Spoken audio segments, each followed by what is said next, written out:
4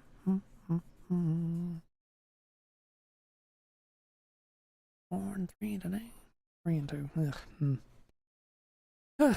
Anyway. Hello. God, I hope that worked. Yes, okay. Sorry, I fucked something up yesterday and had to try and fix everything. Anyway.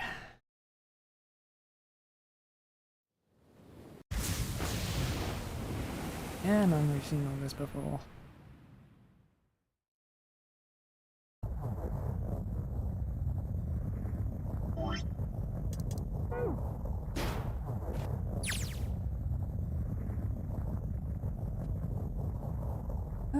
I'm gonna go through the start of the game again.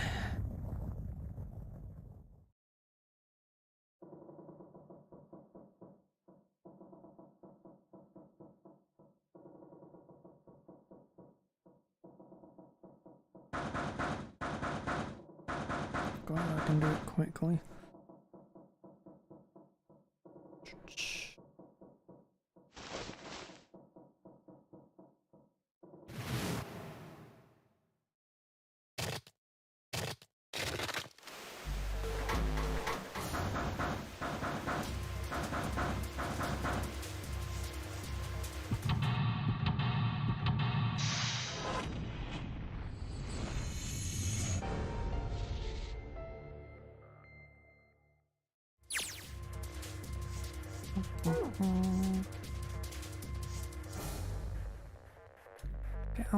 Get out, key.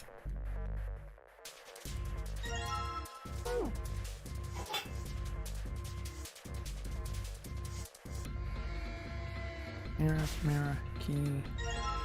I should probably hold on to this key.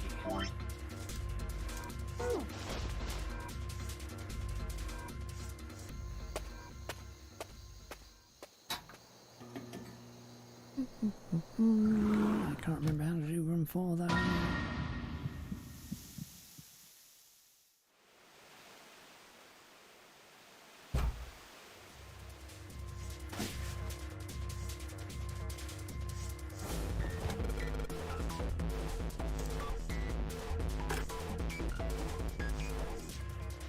Oh, 2, 6, 3.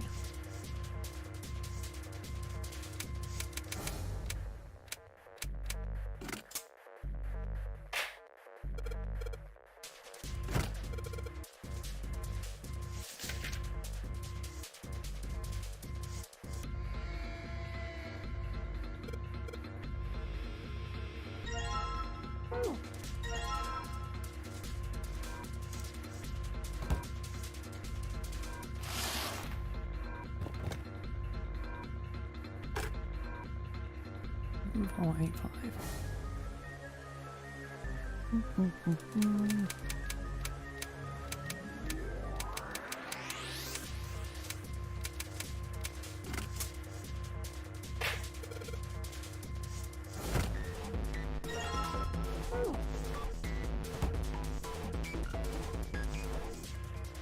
Come on, hit the damn arrow.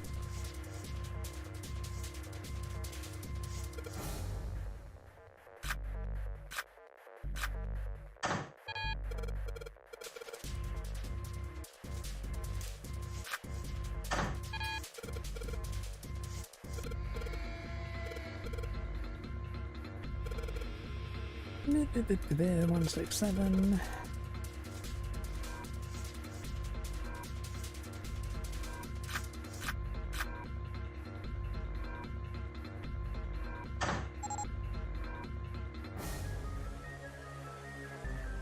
And down.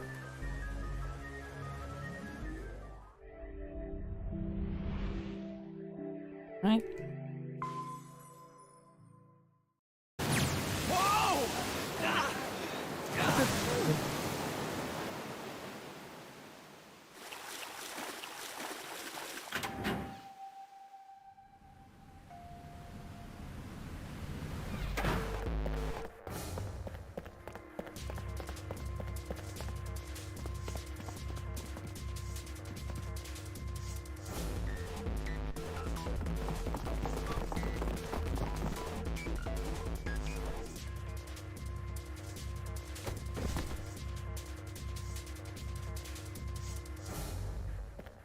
I'm gonna have to do this.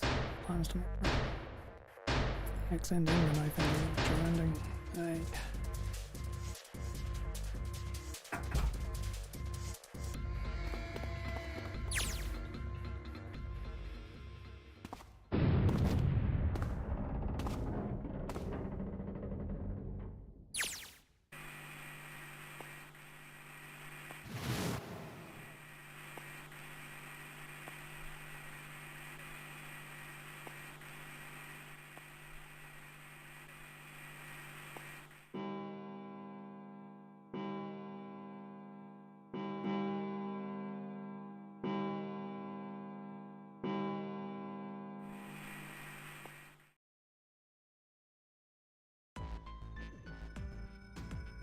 Mm-hmm.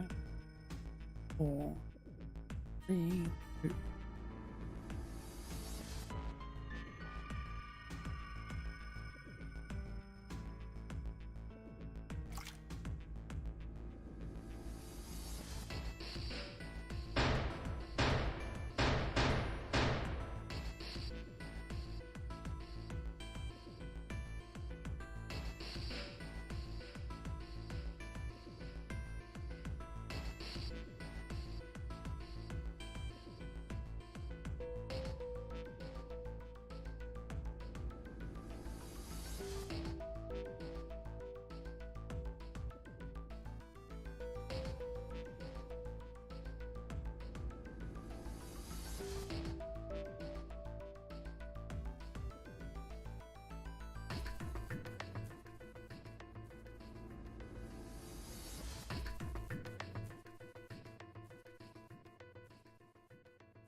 There goes number 9 again.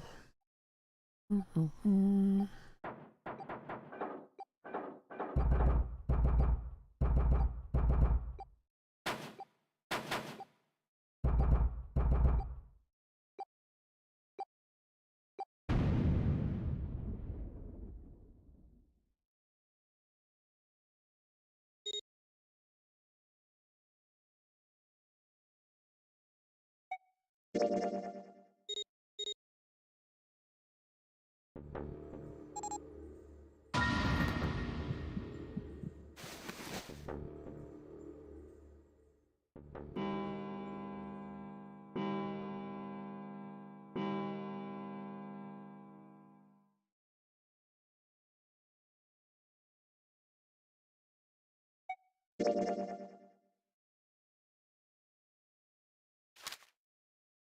Mm-hmm.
4 would be fine.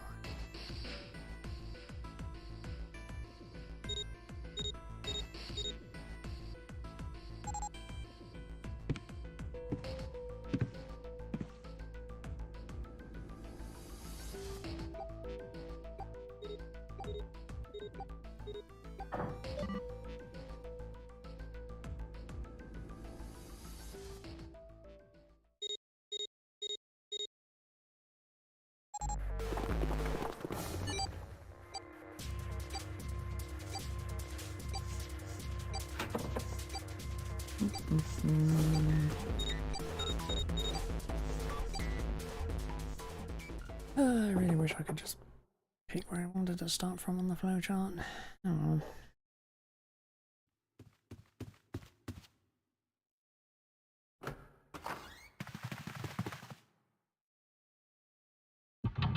Quality of life till 2.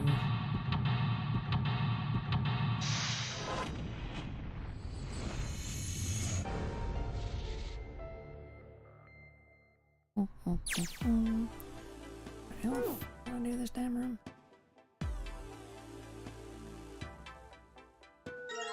Matches. Oh yeah, how's your fever? Yes, I'm fine.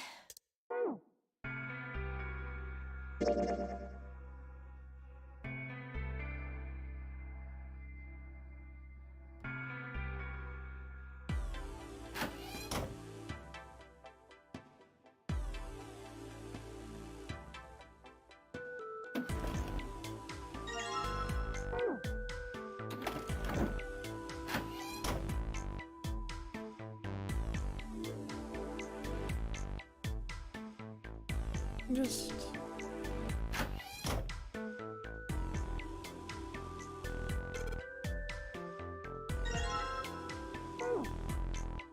Oh, would you look at that?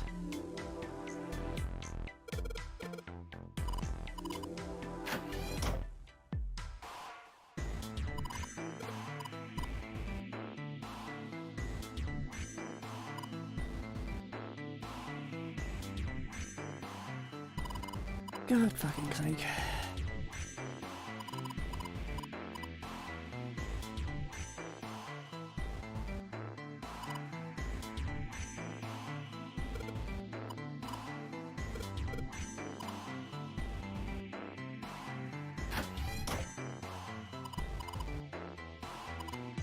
Alright, the map. Probably grab that, shouldn't I?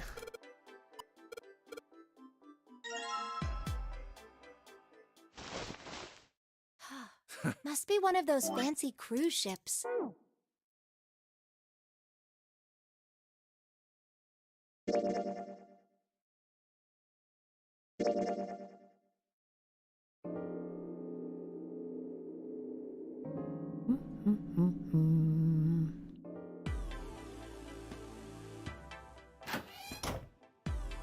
And now we go over the other side.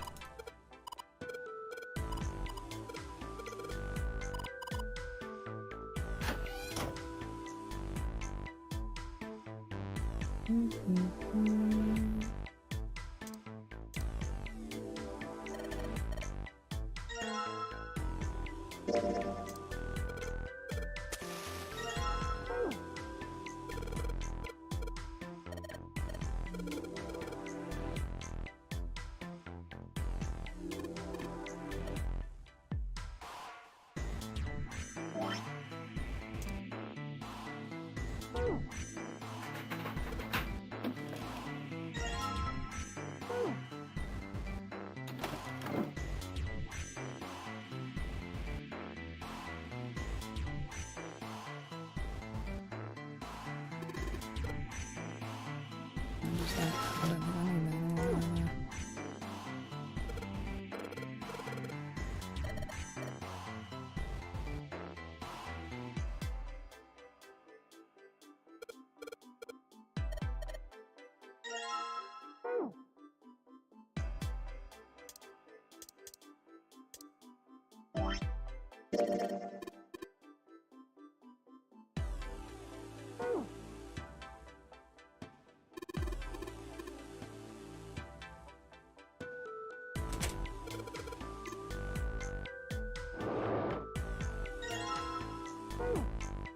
Hey, Junpei, you got a minute?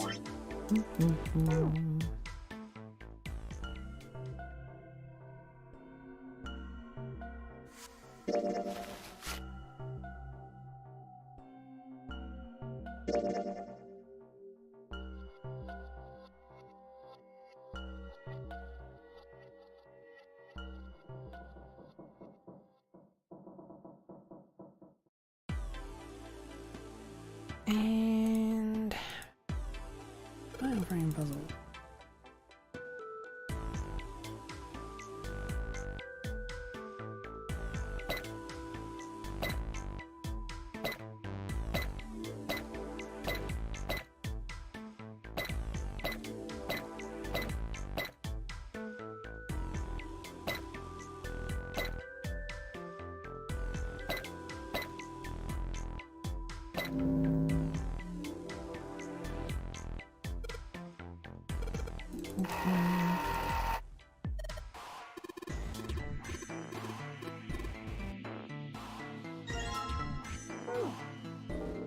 What's the deal with this picture anyway?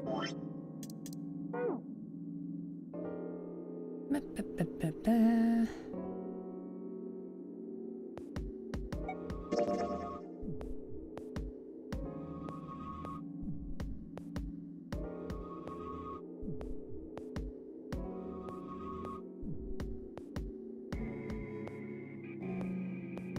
Fields.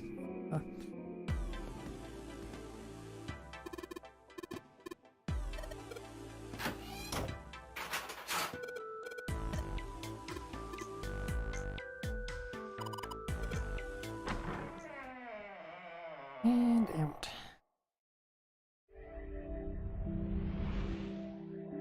Also, we still want the kitchen to go.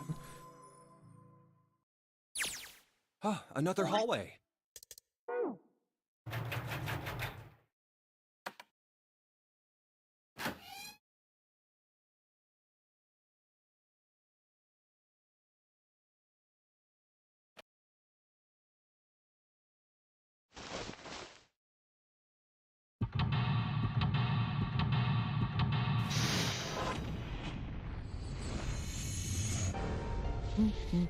Did I write down anything about the kitchen? I think I did.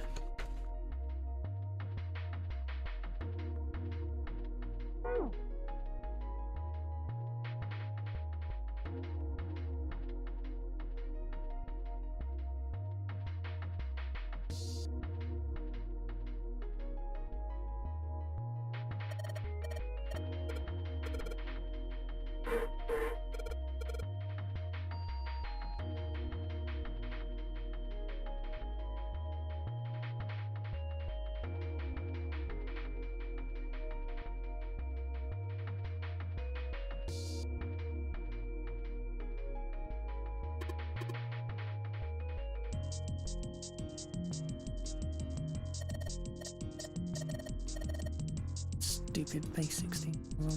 Ugh.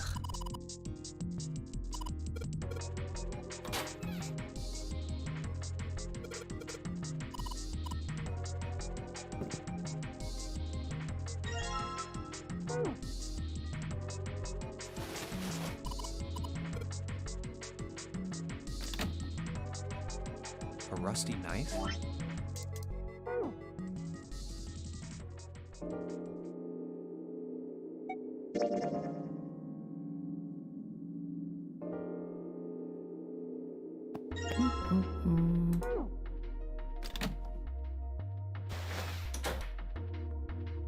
The wet stuff.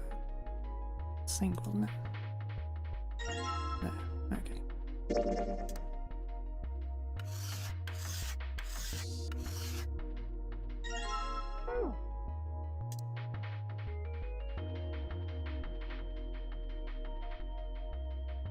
Are you?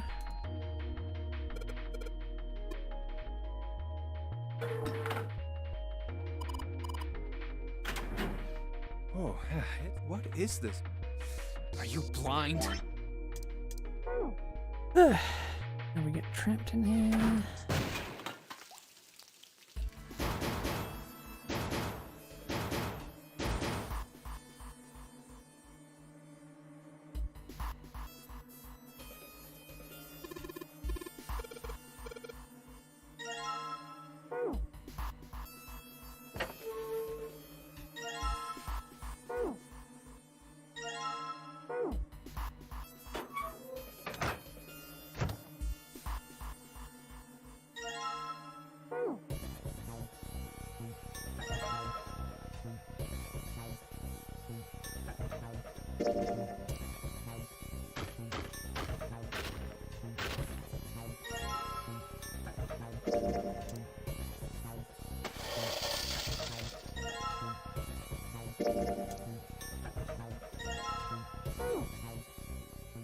Dry ice is just frozen carbon dioxide, right?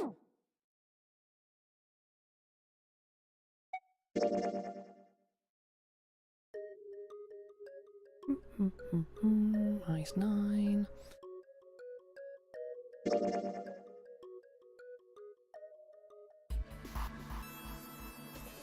Put water into the bottle with dry ice.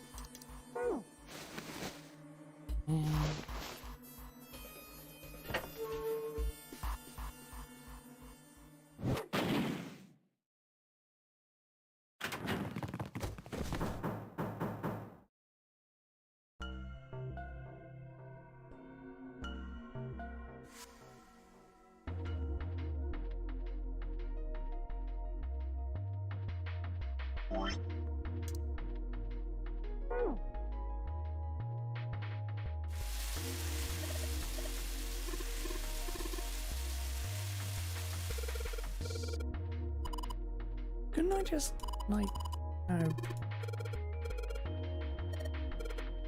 write the fucking answer into the goddamn thing? Doing the entire goddamn puzzle again. Ugh.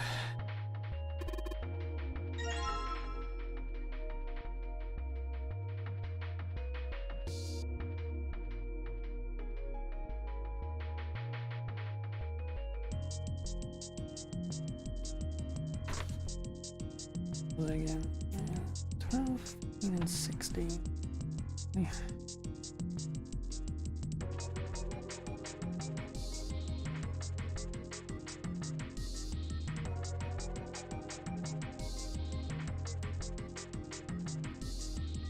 Three, wasn't it?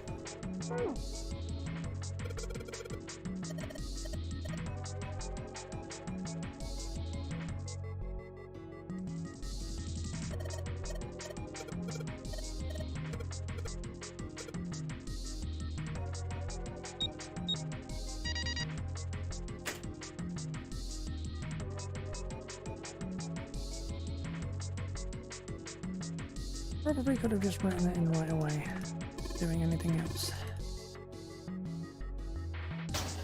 Pretty dumb right now.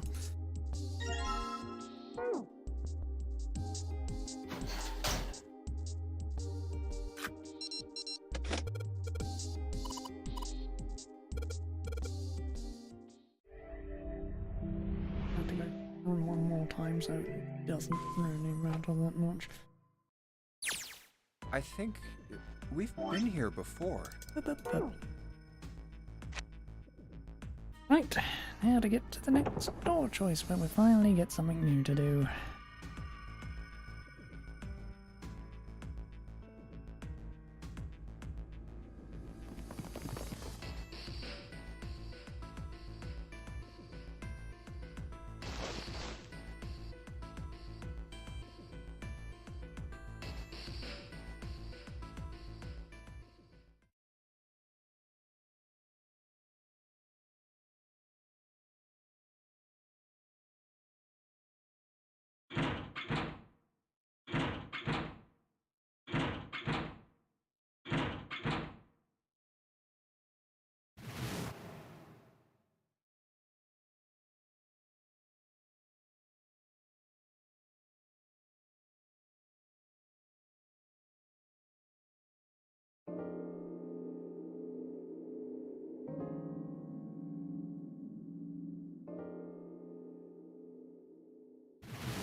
Right.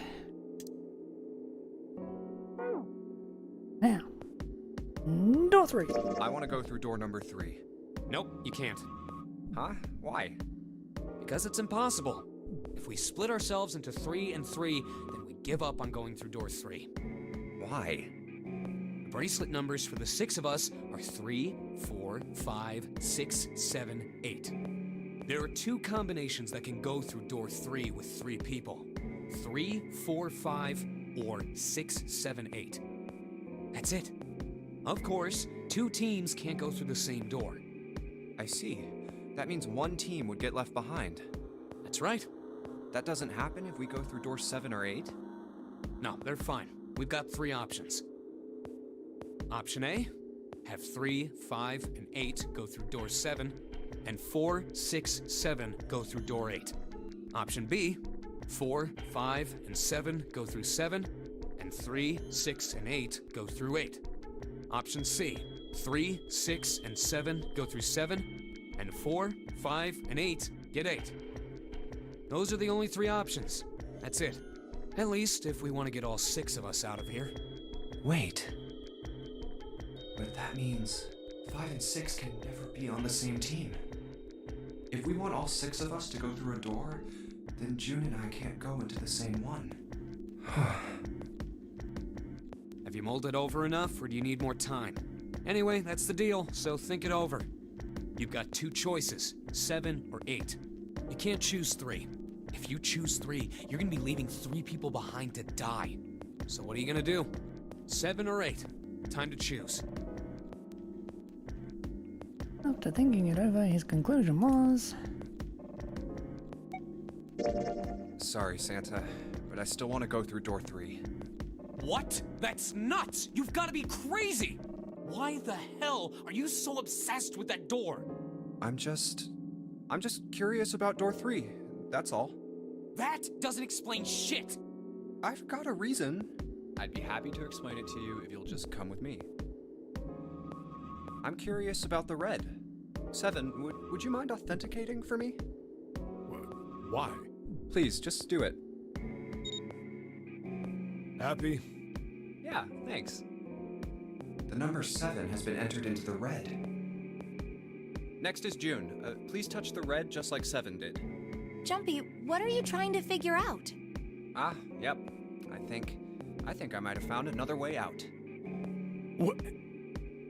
What? Really? Now please, June. Oh, okay. All right, the only people who haven't authenticated now are Santa, Clover, and Lotus. So, what's your point? You don't get it. Think about it. Huh? What's the sum of your number and Clover's? 12. And what's the digital root of that? 3. Which is Santa's number. By the way, Lotus, what's the number that's currently in the red? 7 plus 6 plus 5 equals 18. It would be 9, right? Yes, and what will the digital root be if you add 3 to that? 3. The door's number. There you go. Hey, wait a minute. What the hell are you up to? I'm not up to anything. I'm just waiting. Waiting for what? I'm waiting for the balance to shift. Santa, or Lotus and Clover.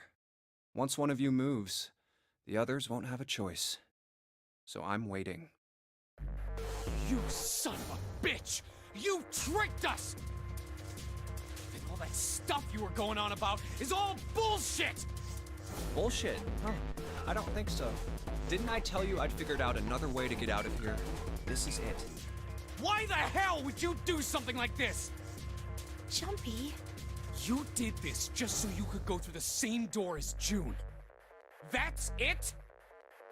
So, who's it going to be? Santa, or Lotus and Clover? Shit! Let's go, Clover. Huh? Fuck! Oh, no, wait! Ah! This is insane! This isn't right! Yeah, well, you may be right, but...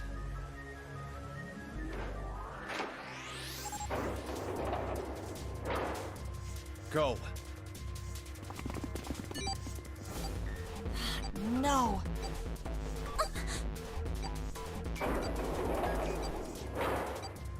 You son of a bitch, Junpei! This isn't fair! Do you realize what you just did? You leave them out there, and they can't... Shut it! That's enough! We gotta find the dead or none of this is gonna matter! We got less than a minute left! No time for screwing around! Get moving! Damn it! You and I are not done yet, bastard! Where the hell is it? Over there! It's gotta be behind the door! Damn, it's pitch dark inside. Can't see a thing! No, wait! I found it! The dead's right over here! Ugh. What? The floor's slippery! Hey! What the hell are you doing? There's something... Get over there! Quick! Get to the dead! There it is!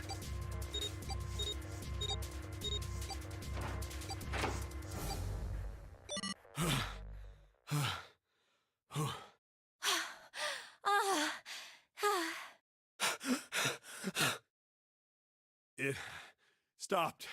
It stopped.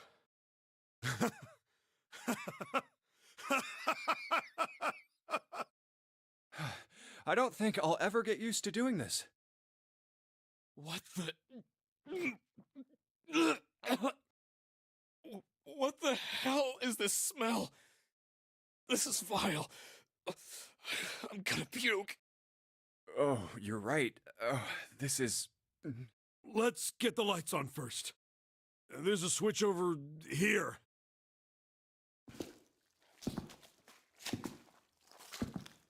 Okay, guys, I'm flipping it on.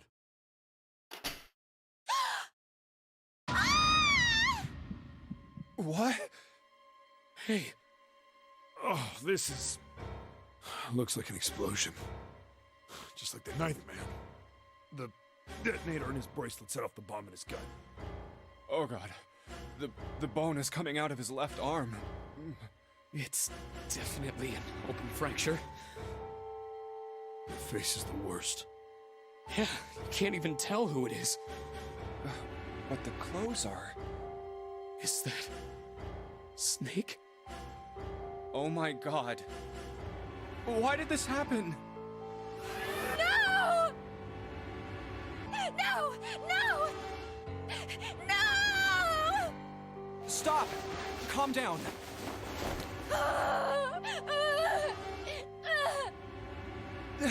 Hey! Please! Get me out of here! You have to let me out of here! Forgot. She screamed at the door, and her fist slammed against it with a hollow sound, and Pickety drops of blood on her knuckles. Why are you doing these horrible things to us? What did we do to deserve this? June. She screamed again, a desperate, mindless cry. Her fists flailed against the door. Get me out of here! Please! Please! Just let me out! June! Junpei couldn't watch anymore. He ran to June and wrapped his arm around her, pulling the screaming girl away from the door. Calm down. No! Get off of me! Let me go! Let me go! Please, calm down. Scrambled for a moment, her legs skittering across the floor, but her resistance didn't last long. Suddenly, as her outburst had begun, it was over. The manic energy disappeared, and her body went limp in Junpei's arms.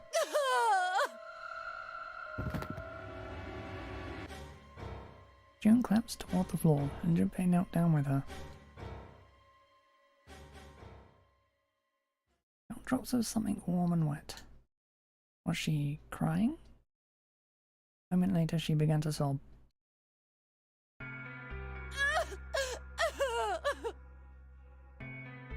Shoulders shook, and great hot tears rolled down her face like rain. We're gonna be fine. It's gonna be alright, June. It's going to be okay, Connie. Her name was a whisper. I'll be here with you, okay? He nodded once. Thank you. Thank you so much, Jumpy. A trembling voice pulled at Junpei's heart. Stroked her hair gently. Face was so close to her.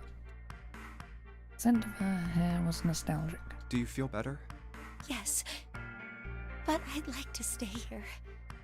For a little while, at least. Jumpy's body is so warm.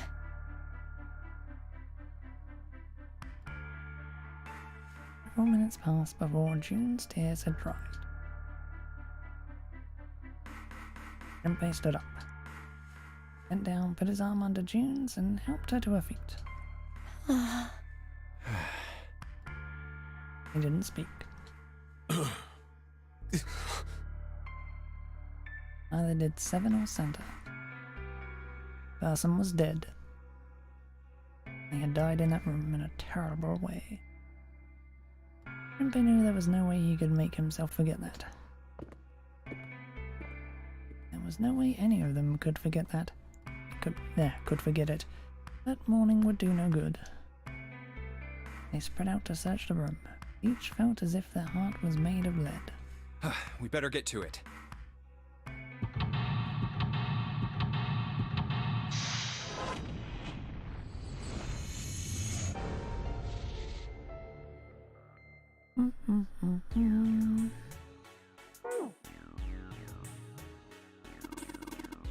That's why we came in. Not locked, but there ain't really any point. All that's out there is the numbered door. Can't go back through the numbered door even if we wanted to. Letters written in blood. File R. Do you think that might be some sort of dying message from Snake? No, that's impossible. It's all the body. You aren't doing anything after something like that happens to you. And this, the way the blood's dried tells you it's real old. Well, as blood this is, it ain't Snake's. And you're saying this blood was put out a long time ago? Yeah.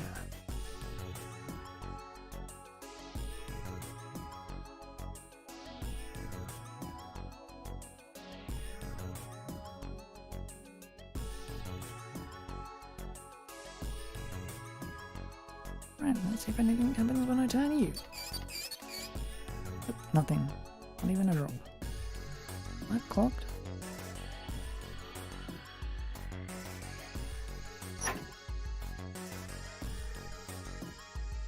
Piece of paper tied to the pipe with a wire.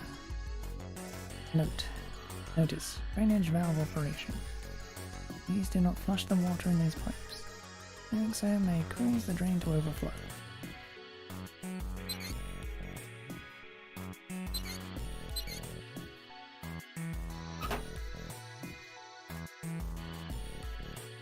There's water coming out of the shower head. Let's see if... Shit, that's hot. Really hot. Man, that water must be just about boiling.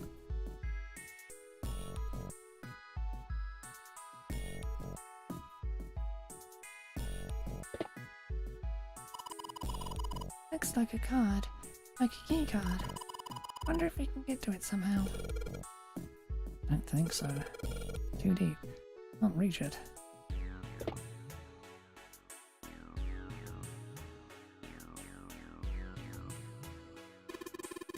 I already checked all 3 toilets, you know. Nothing unusual there.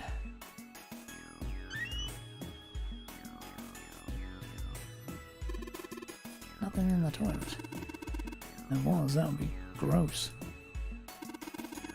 Might be something in the tank, you know. Let's open this shit up.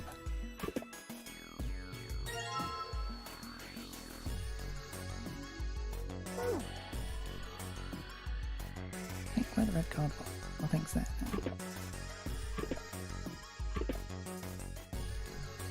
Initial.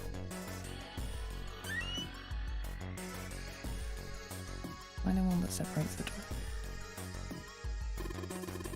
What a tank for a toilet. In a lot of OC guys trying to hide a piece in something like this.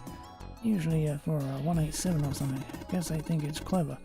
Don't know when they'll figure out everybody else thinks it's clever too. What? I mean, I know peace, but what's OC? Organised crime? Is that some kind of police thing? Huh? Probably. Huh. What do I say? Please look all sad now.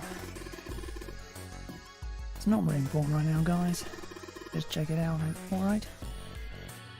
Well, he's not wasting any time.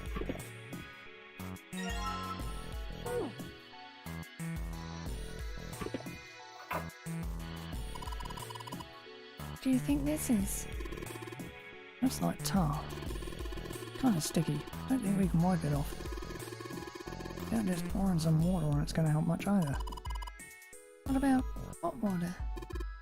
Hot water? It's some really hot water, like boiling hot. Maybe that would wash it off?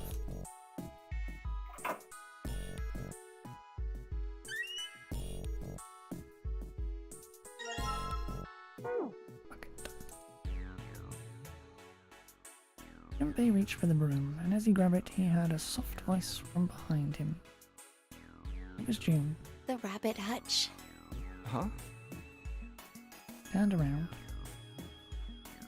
June still looked sadly pale, but there was a smile on her face. Oh, you just reminded me of it. The rabbit hutch, I mean. How did I remind you of something like that? Jumpy and the broom. You're always playing around with the broom in front of the rabbit hutch. I was. Don't you remember?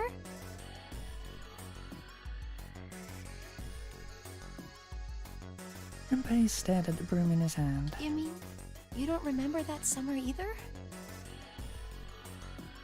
He looked very sad.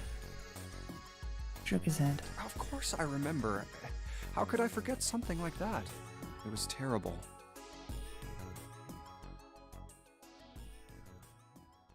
They were in the 6th grade. Junpei and June had been assigned to take care of the classroom pets, the rabbits. Their chief duty was to clean the hutches every morning. On the final day of school, before summer vacation began, Junpei overslept. He rushed to school and found June standing in front of the rabbit hutches. No sooner had Junpei arrived than June began to cry. He had no idea why until he looked behind her into the rabbit hutch. First thing he saw was blood.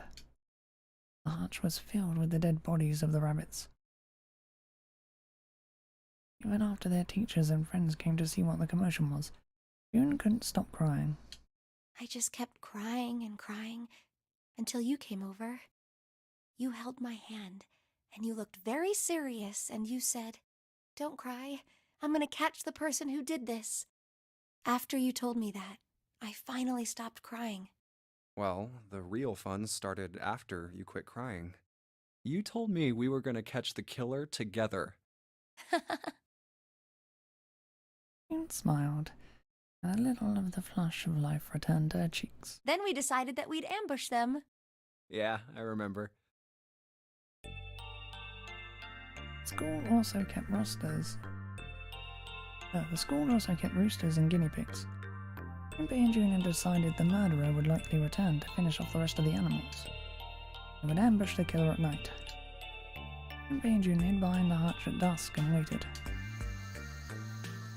A warm summer night. The quiet sound of crickets whispered through the air. Sun went down, the stars began to wink at them from the sky. And June's Kane Kuroshiki's face.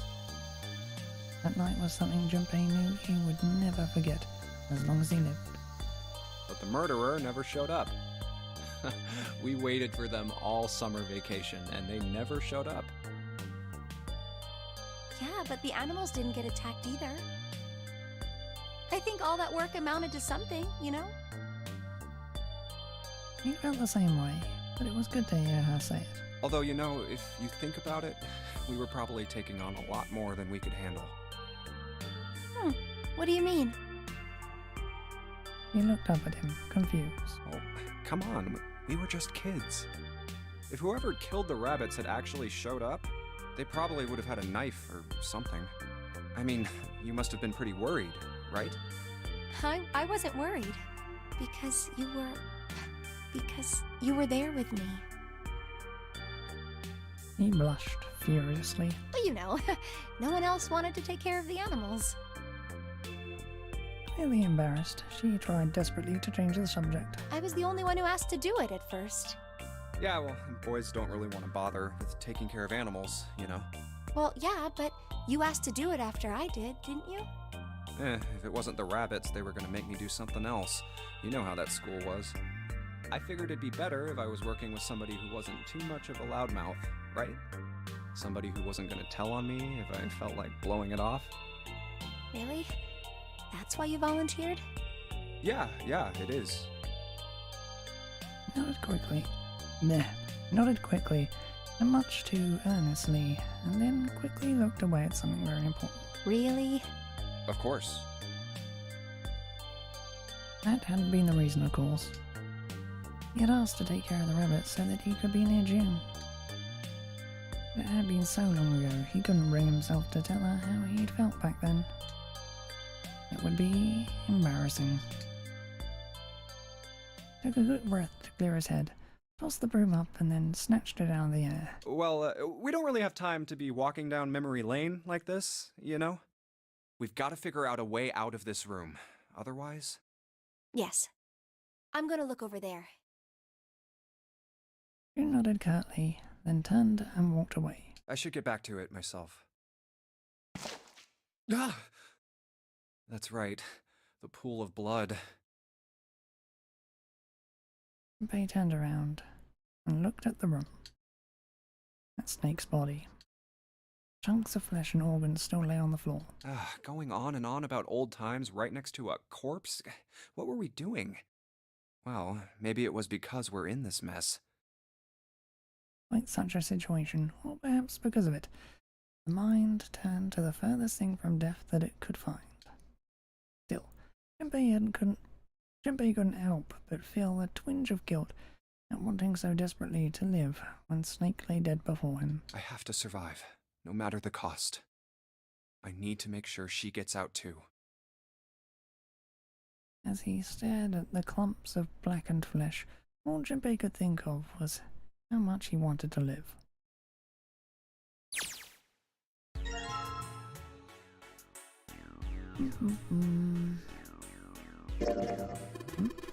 What are you doing with the broom?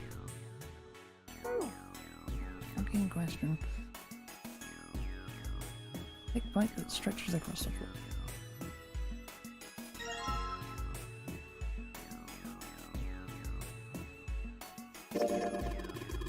Toilet paper with some kind of red symbols on it. I think maybe that's Saitile cipher. Saitile cipher?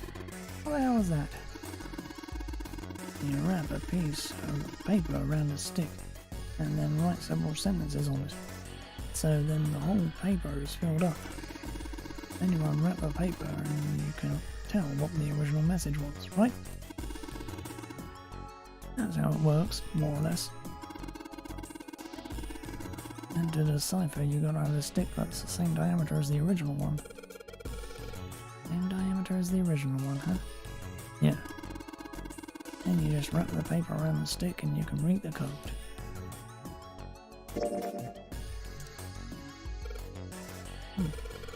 I wrap the toilet paper around the broom.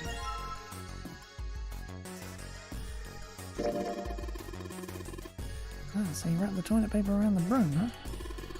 Looks like the symbol will line up perfectly. There's 6, 3, 4 plus.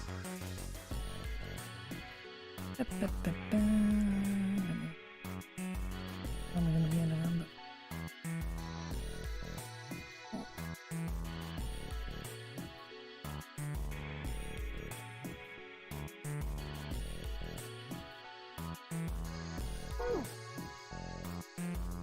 Wooden box. There's something in here.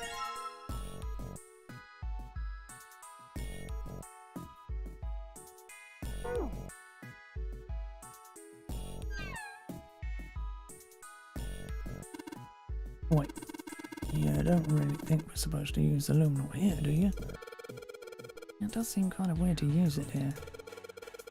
But maybe I should try it just in case.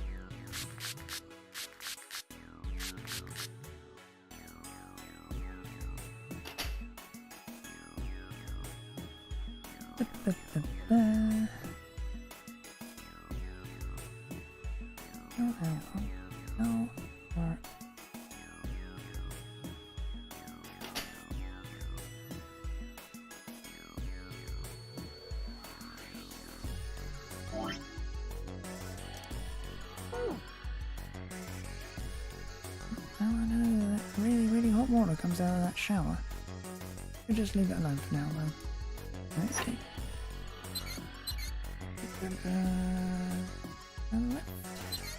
Left.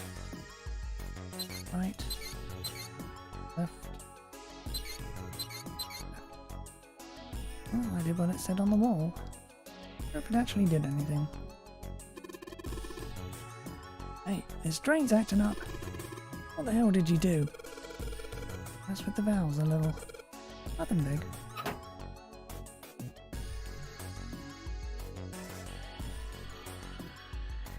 The water flowing through the pipe on the right. Water pouring out of the drain.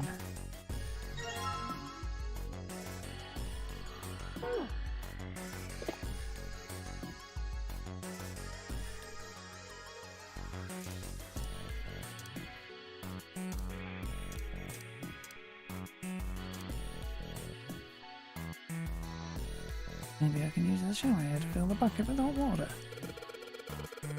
Hey, 7, you turn on the shower and put the bucket under the head. Ah, okay, sure thing.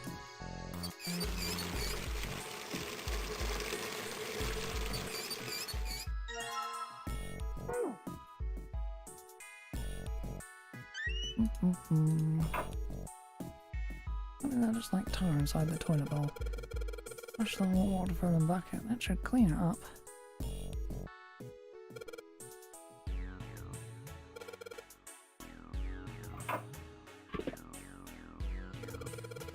Right, so just pour the hot water into the tank and it's like you filled it. Now you should be able to flush it, right? Probably a handle somewhere on the tank you can pull. Think so? Seriously, yeah, I'm pretty sure.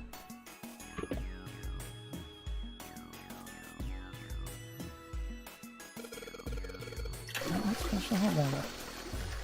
There it goes, just like a toilet should work.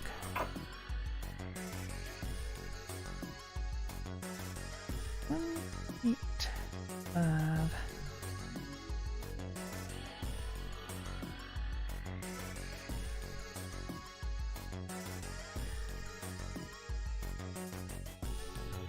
1, 9.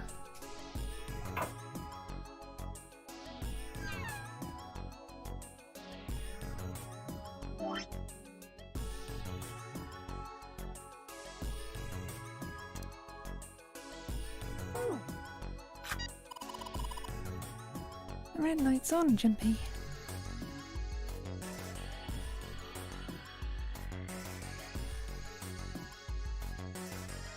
Nothing happens when I press the buttons. I have to get the red and blue lights to turn on first. Great job, Jumpy. Look at the lights are on now. Now you just need to put in the password.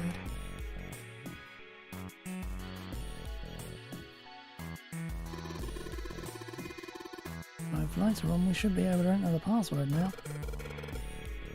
With the E and C keys anyway. E means enter and C means clear, I think. I've done this before, you dumbass. After I put in the password, hit E. After you put in the password, hit E. Screw it up, hit C.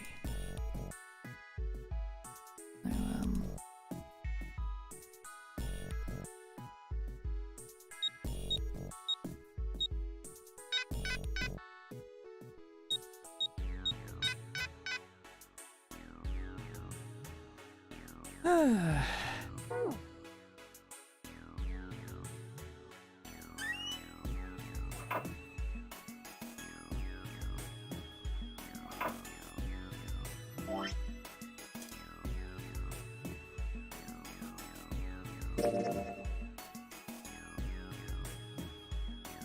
P4.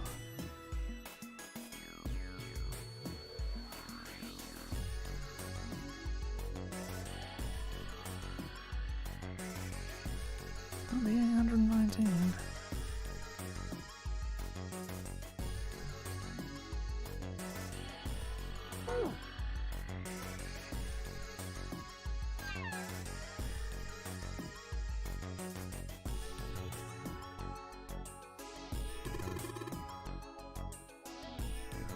It's a thermometer.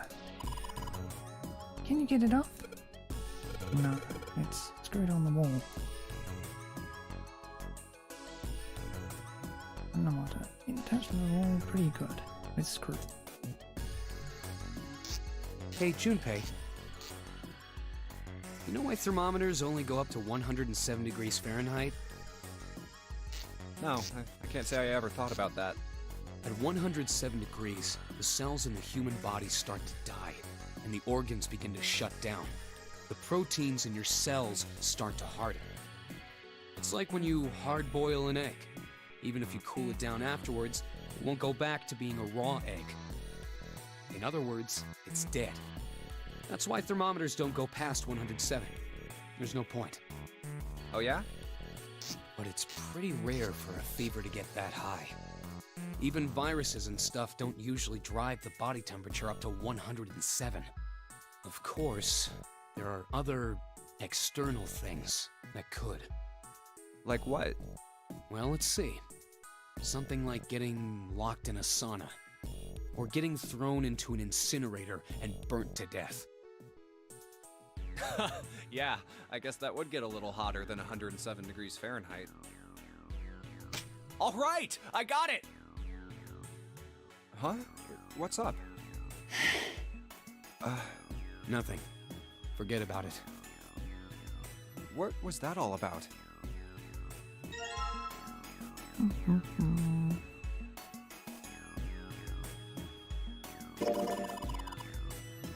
Oh, you took the thermometer off. It's open at the bottom of the gauge. I wonder what it means. Maybe when it gets that hot, something will open.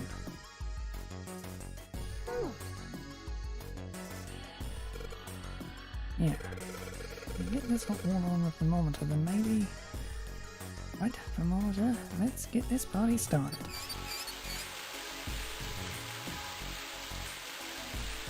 Looks like that's doing the trick. There's the gauge. Now it's at the open mark.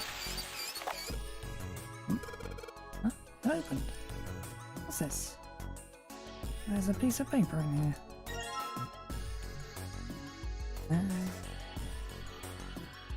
0.57 to the mix.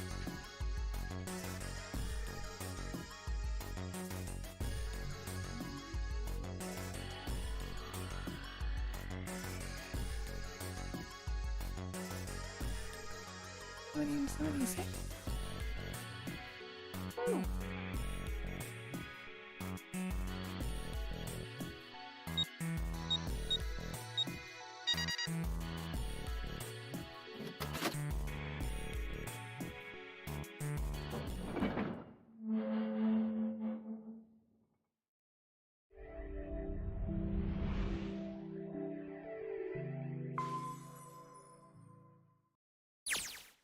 There's a large iron door at the end.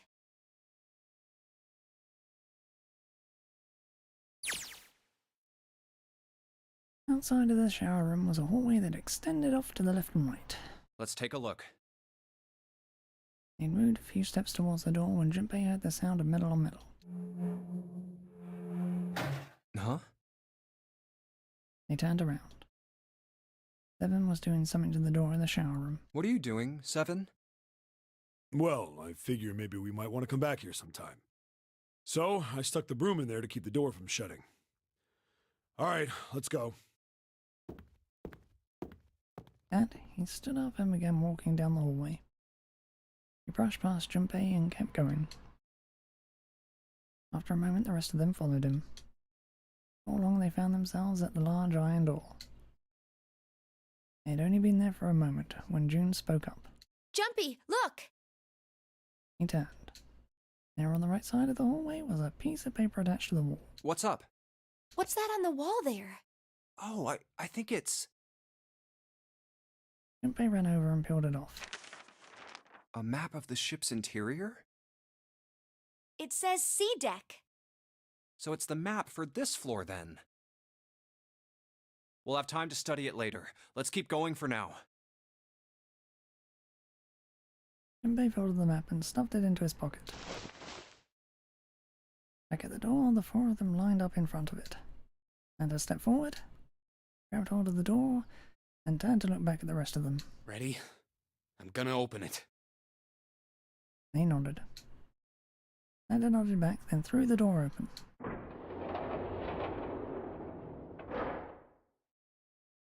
All four of them leapt through. What the? You're shitting me. It took only a moment for them to realize where they were. We're back.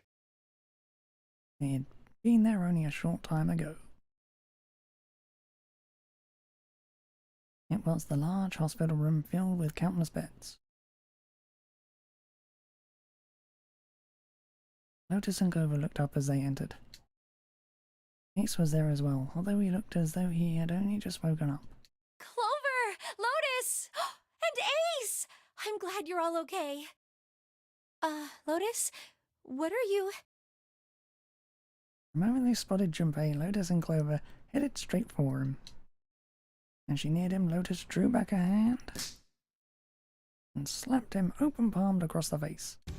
How could you do this to us? Her face was furious. Grabbed Junpei by the collar and shook him violently. Clover didn't touch him, but the heat in her eyes was no less potent. It was Seven who stopped them. Knock it off! We got bigger shit to worry about right now. Deep voice echoed across the massive room. Lotus glared at Seven, but let Junpei go after one last vicious shake. What? Go have a look. I stuck the screwdriver in the door. That door over there, the one without a number. As long as the screwdriver's there, it can't shut, so you can get in there. There's a shower room past there. I stuck a broom at the door there too. Anyway, go take a look. Then you're saying we can go in there without passing through the numbered door? Yeah, that's about the size of it. Wait, what the hell is in there? You'll know when you see it. Fine, let's go. Lotus and Clover looked at one another for a moment, and nodded and stepped through the door. By then, Ace had made his way to them, moving with the stiff, shuffling steps of someone who had only just awoken from a lengthy slumber. My goodness. I know I said I was sure you'd come back for me. I didn't think it would happen so soon, though. Ace shook his head weakly. Should I go as well? Yeah. Seven nodded. Very well.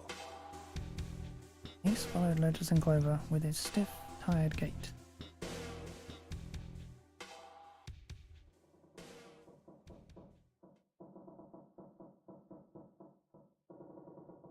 squeal of tortured metal made Junpei's teeth curl.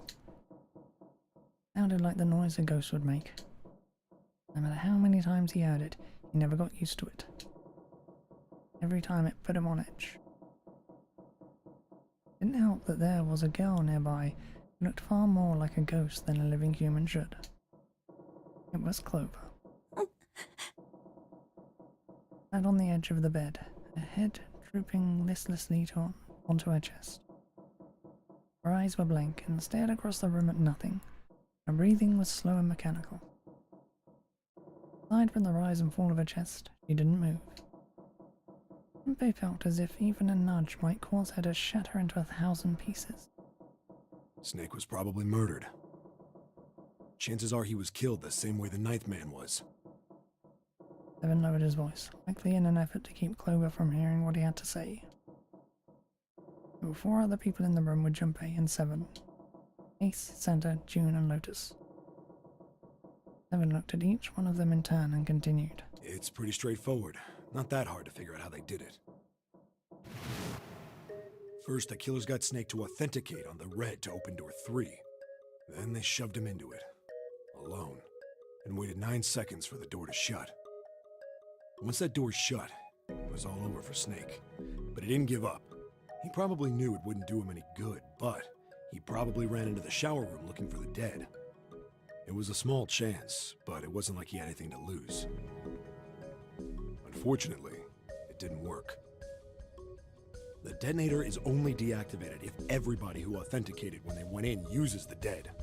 Snake was the only one who went through the door, and then 81 seconds after he was shoved in, that happened. I see. So that's what you meant by killers, huh? You need at least 3 people to open one of the numbered doors, including Snake. It wouldn't open for Snake and a single killer.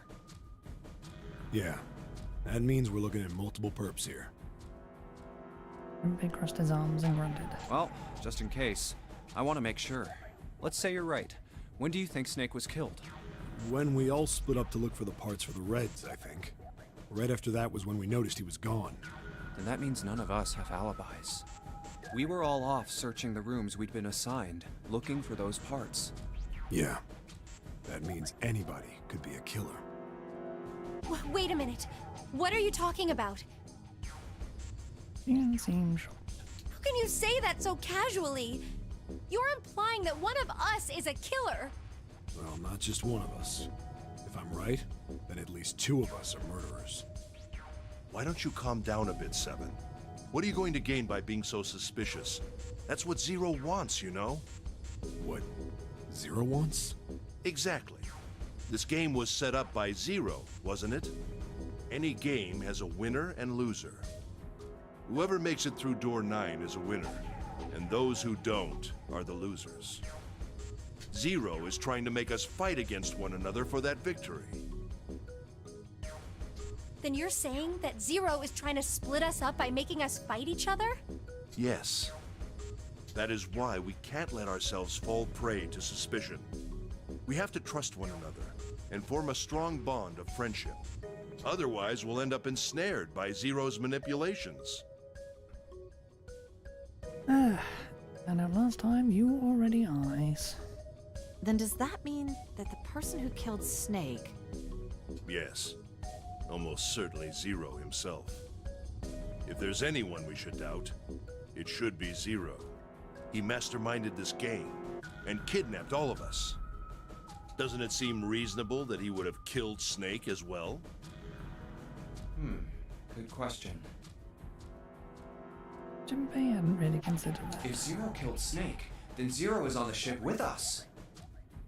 This all seems the same as it was before.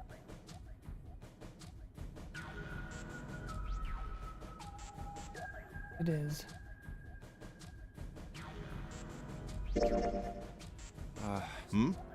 Well, And what's that? how can you... Really? Isn't it? Wait, This Huh? Zero... If he weren't, he'd be saying... Oh. If Zero's on...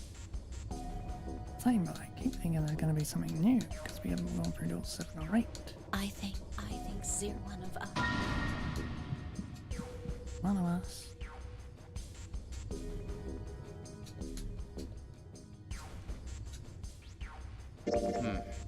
Huh? Like Clover's. Didn't you hear what Ace said?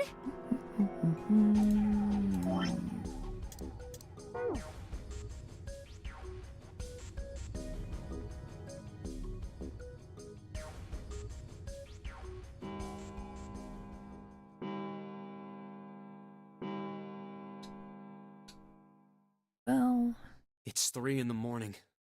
That means we have 3 hours left. Then we need to move now. Seven, Clover, Junpei. I know how you feel, but you do understand that right now it's important we trust one another, don't you? You're right, but Junpei couldn't bring himself to respond. One of the words he wanted to say inside. Bladdy blah. We must go. We have very little time left. Ace's words put their feet to moving. They all knew where they were going. our next destination is Mercury. Here we go. Stood in front of the elevators next to the stairs that led to the casino and the kitchen. Between the two elevators was a card reader with the Mercury symbol engraved on it. They stood in front of it with the Mercury key card. Oh, that's the... Yeah, I found it in the shower room. Oh, I see. It's got the Mercury symbol. Took a deep breath and slid the card through the reader. Made a small beep and the lights on the reader blinked to life. Now we can go. 7 people, including Junpei, clambered onto the elevator.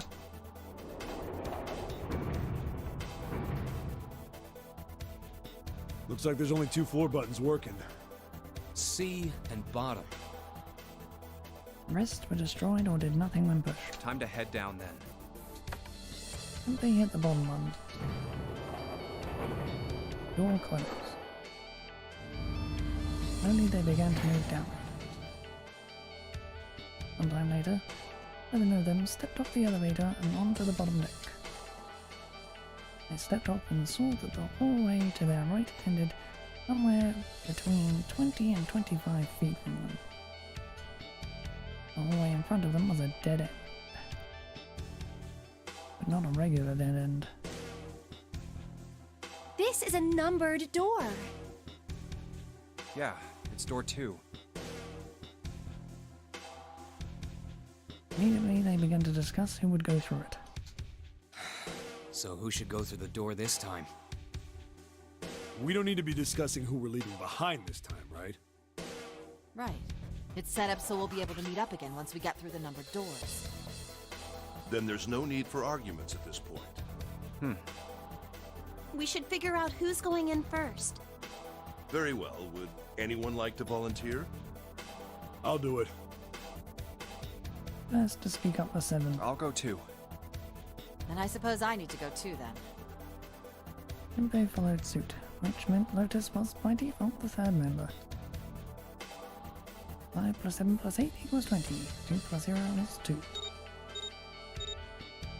Alright, we're taking off. Okay, please be careful. Jesus. You two are acting like you're married, you know that? Oh, Union blush. Where did Junpei? Don't be silly. Cut it out. Perhaps in an attempt to hide his emotions, he quickly turned away to pull the lever on the red.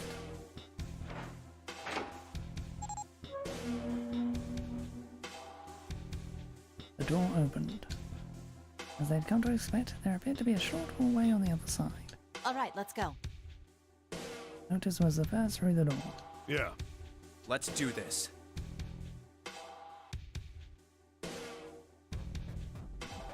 Seven was next, and Junpei brought up the rear. Where the hell is it this time? I don't see it! Oh, there it is! It's right there! Fortunately, it took them only moments to find the dead. It had been placed inside, just inside the room, right next to the number door. They gathered around it and quickly scanned each of their bracelets.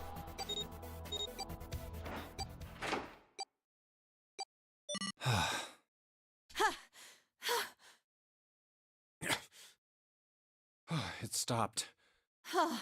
Yeah, it stopped. Junpei could feel his heart pounding against the inside of his ribs. Seven and Lotus were breathing hard and fast. Man, I'll never get used to that. I'm not sure it's something I'd want to get used to. We should finish this game before imminent death becomes a normal thing. Damn right. All right. Junpei looked around again. This hallway's pretty short, but it's got 5 doors. 3 on the left, and only 1 on the right. Don't forget the last one at the end of the hall. But it's got a metal plate over it, so I doubt we're gonna get anywhere that way. After taking a look around the room himself, Seven spoke. All right, let's get started. I think we'd probably better split up. You two okay with that? Yes, no problem. Sure thing. Then I'll take this first one. Seven nodded to them and stepped into the room closest to him. I'll try the one next to it. At last, Junpei was left alone. Well, I guess I'd better get started too. He looked intently at the remaining 3 doors.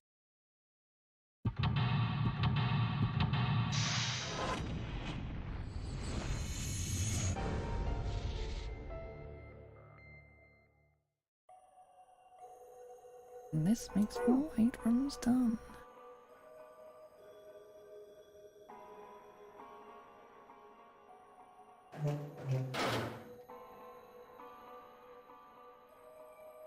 Light's barely enough to see by. I feel like I'm gonna see a ghost or something. A blanket. Not really a great one, but still. I can just barely see a mirror from the light coming through this. Coming through the ceiling. It'd be nice if that mirror was a little lower down. Looks like it's the same height as the mirror on the right. If that means anything.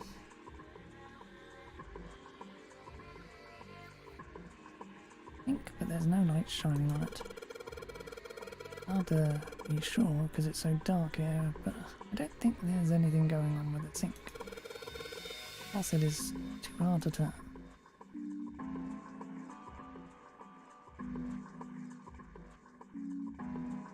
There's a simple chair over where the light doesn't shine. Urgh. God damn it, no matter how hard I pull on this damn thing, it won't budge. So I won't be opening this anytime soon. Like it's got a keyhole. There doesn't seem to be anything stopping it. How am I supposed to open it?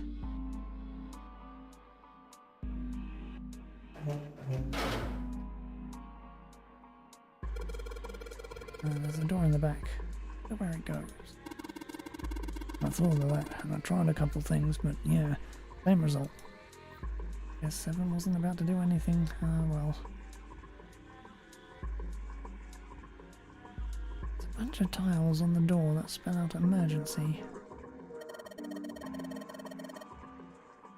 Emergency? Maybe it means we need to emerge out of here. Emergence or emergence?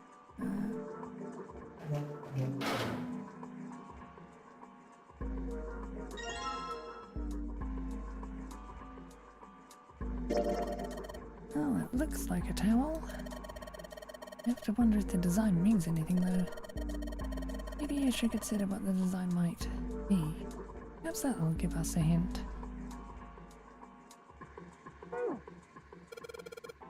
That looks cold. Be sure you'd freeze to death in the winter. No kidding. If I tried to sleep here, my skin would dry out in no time. Well, it's not like you're that young anymore. That shouldn't really matter. My, Junpei. Aren't you lucky? It seems you'll die before you have a chance to grow old and hideous. I'm sorry, you're right. Dry skin is a woman's worst enemy.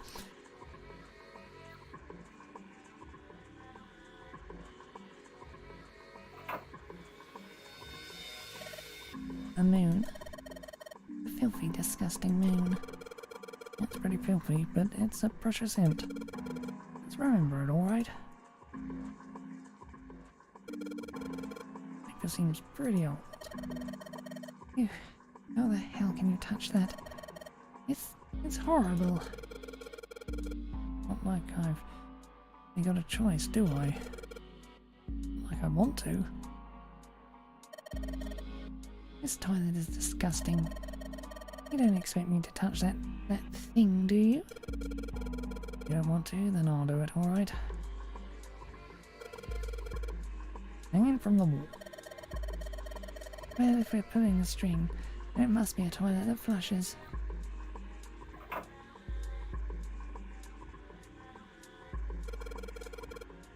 Knob on this faucet.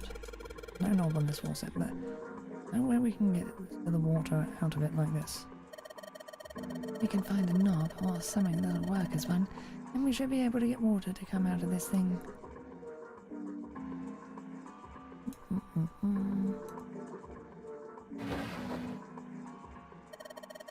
There's nothing in the drawer. Yeah. That's not right though. Handle on the drawer doesn't really fit, you know.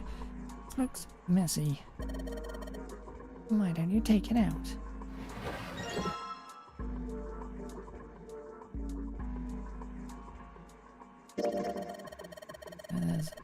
There's a mirror on the other side of this drawer. Interesting. Kind of an odd shape. And it looks like someone attached the handle with a screw after the fact.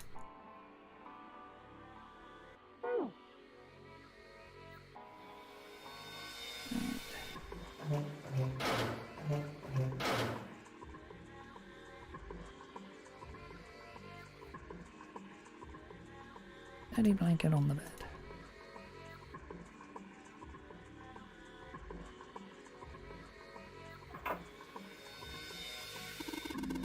Symbol on the toilet lid, huh? Seems a little fishy to me. Sun symbol, but it doesn't look like the one on the doors.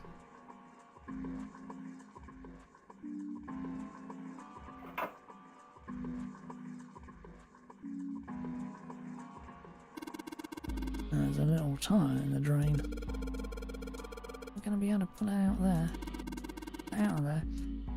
Might have to use our heads on this one. Alright, let's figure this thing out.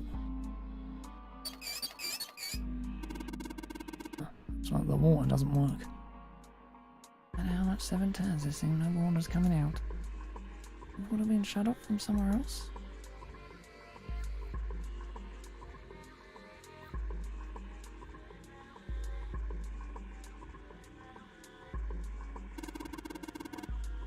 What the hell is this supposed to be? Like a drawing of a whirlpool or something. If I had to guess, I'd say it's trying to look like water.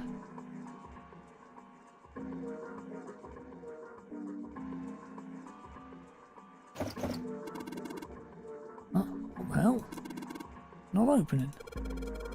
Coming up with this drawer. I don't trust it. Screws. There's a pair of screws screwed into the desk. On top of the drawer. How old is this thing? This thing is gonna have a tough time if we just try to break it open.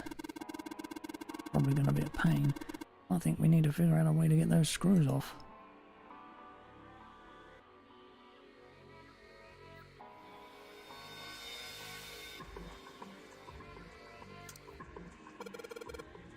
Man, this is a mess. Not even a bed anymore. Not so I'd want to sleep there.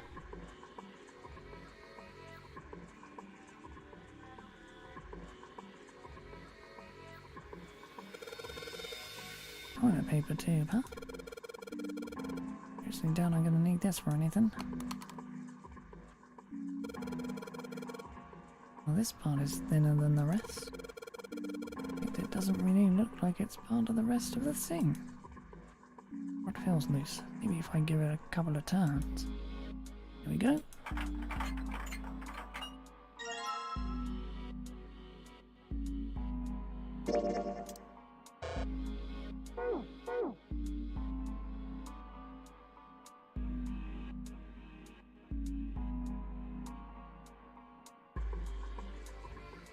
The screw is holding the drawer in place. You're gonna make me find a handle first. Okay. Ugh. Chair's pretty old. Haven't sat in it, probably break. Huh? You say something? Nothing at all.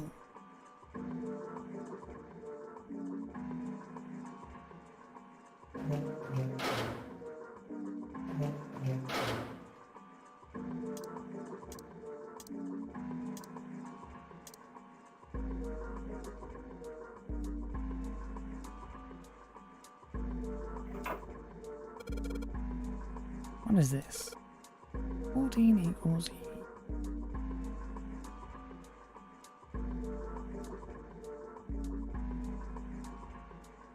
Yes, it does.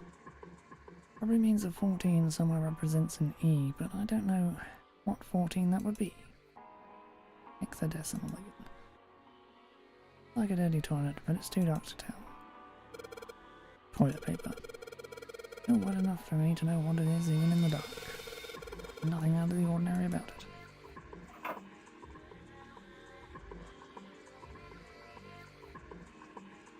Pink, but there's no light shining in it. The mirror seems really high. In fact, it's so high, it's kind of hard to see your reflection in it.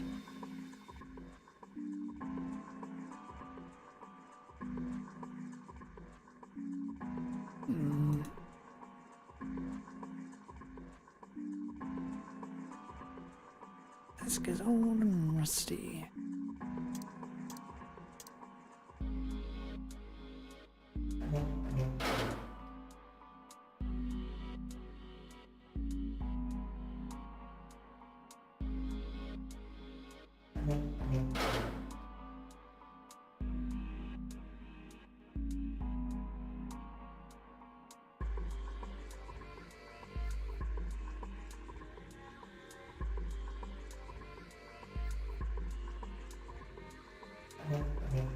My generally for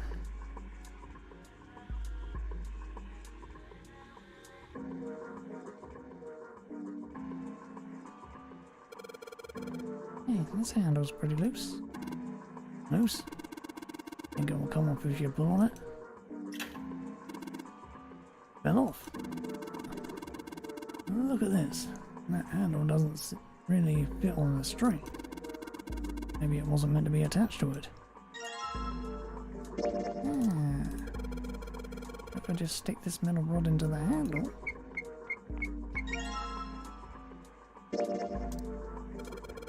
Use this screwdriver on the screw on the center of the handle, maybe I can.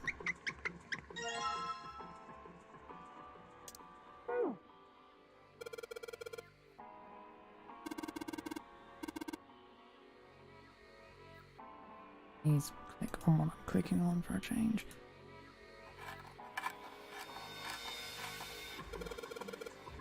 Sweet, got the screws off. Now we can open the drawer. There's nothing in here. Well, maybe the drawer's what we need. Drawer? Alright, let's yank the thing out.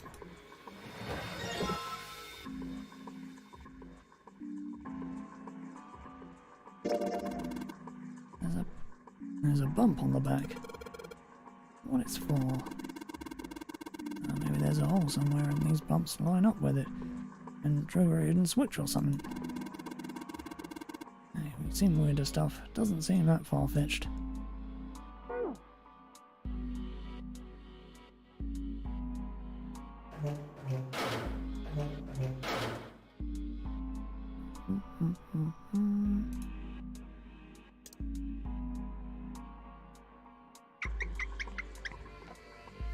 Wait, the handle I got off the drawer fits into the faucet perfectly.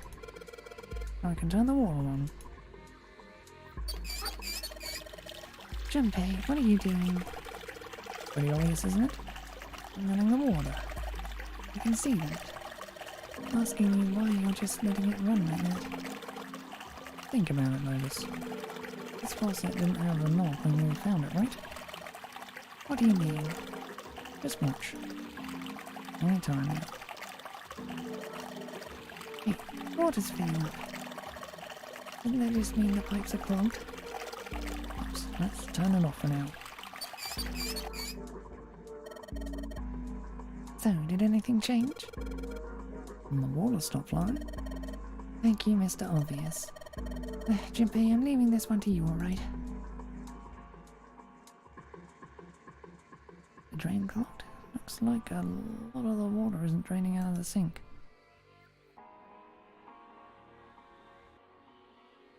Couple of wavy lines on the mirror over the sink.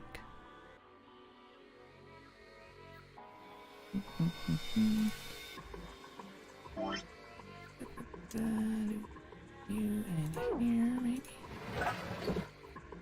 Sounded like something's falling. What was that? I heard it too. Let's open the drawer.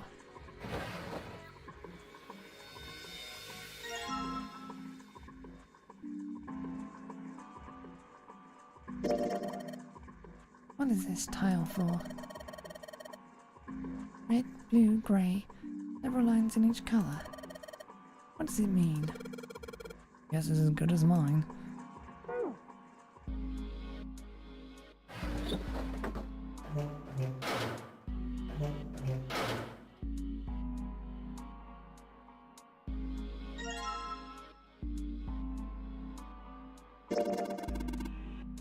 Take a look at this tile here. If you look real close, the three red lines are on the top of the other ones. Red lines. Yeah.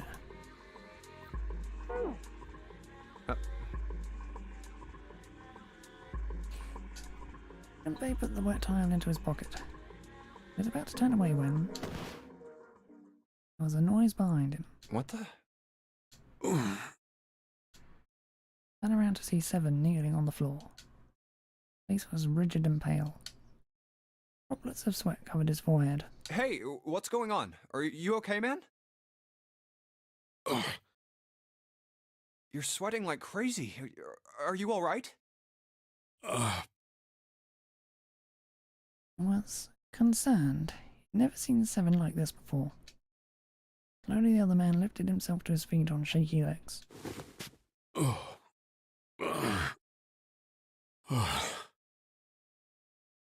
Yeah, I'm fine. Just got a little dizzy, that's all. His face was pale and his breathing was heavy. Sweat was pouring off his face and staining his shirt. That's definitely more than just a little dizzy. Are you sure? You don't look so good. Seven didn't answer.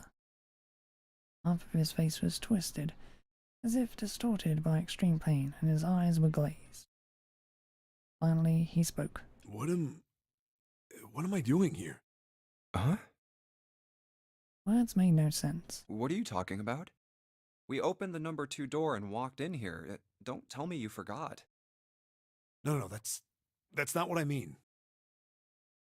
He shook his head several times as if trying to clear something from it. It ain't much, but I think some of my memories came back.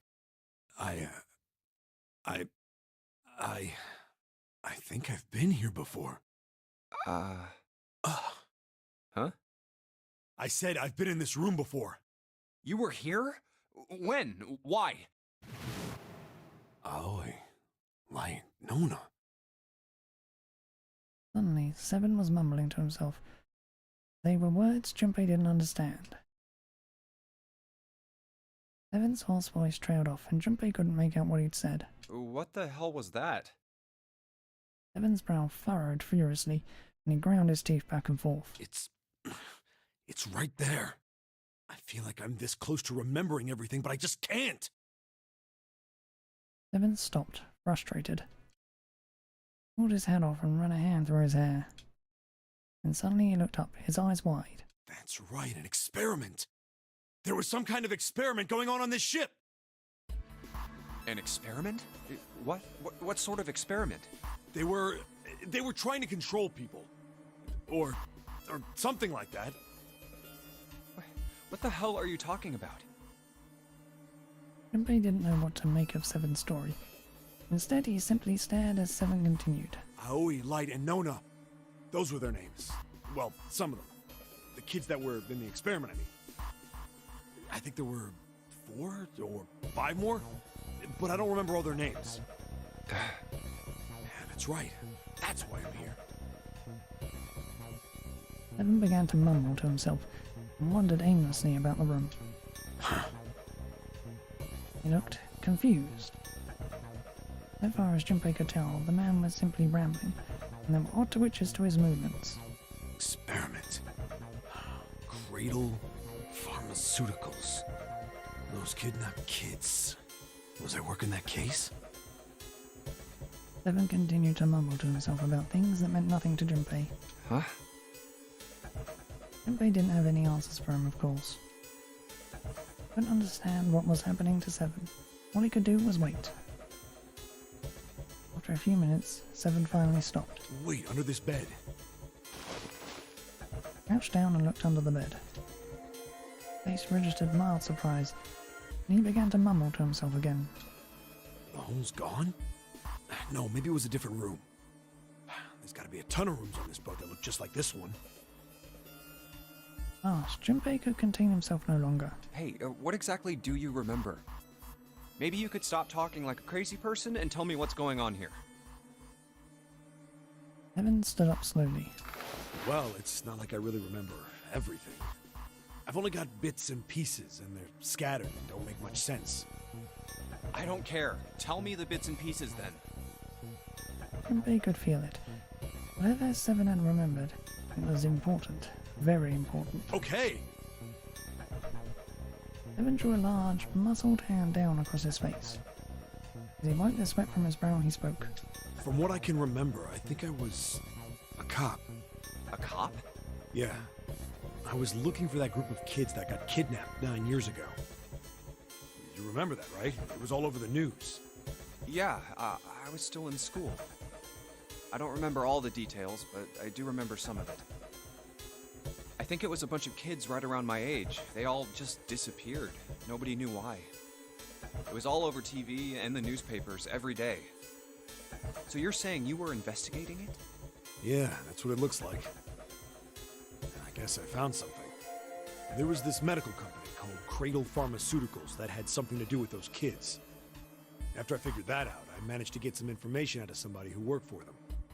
I think it was... Tonight, a ship is set to take the children to a large passenger liner docked offshore.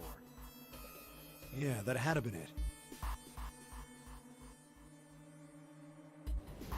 That's why I went to the wharf. From the shadows, I searched the harbor until I found the ship he was talking about. There was a bunch of movement near it. Men in black suits, many of them were carrying large bags. Bags. There was something about the way they moved as they were carried. No doubt about it. There were human beings in those bags. I moved before I realized it. I came out of hiding with my gun already in my hand. Don't move. I felt metal touch the back of my head. Drop the gun. He kept digging the cold metal thing into my skull. There was nothing I could do. Did what he said and laid my gun on the ground. Then suddenly, there was a sharp pain in my neck. A needle.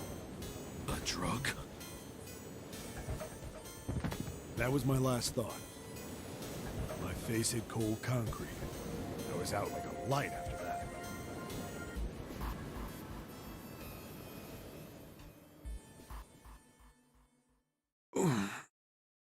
I woke up on a hard floor. Damn it! Shit, my head hurts. Where am I? A small, shabby bed, a dirty sink. A toilet with no privacy. I'd seen it countless times as a cop. I'm in a cell, huh? Facing the toilet was a door set into the wall. I was still pretty woozy, but I made my way over to it. I pushed and pulled on it, but...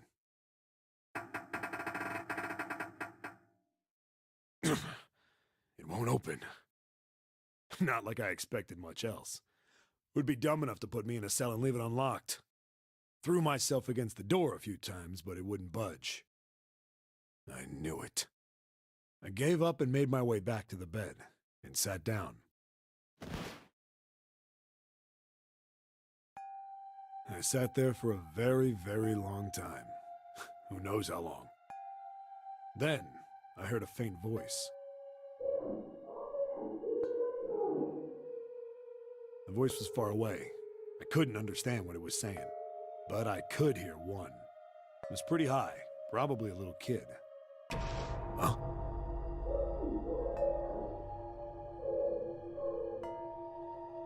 No, it was several.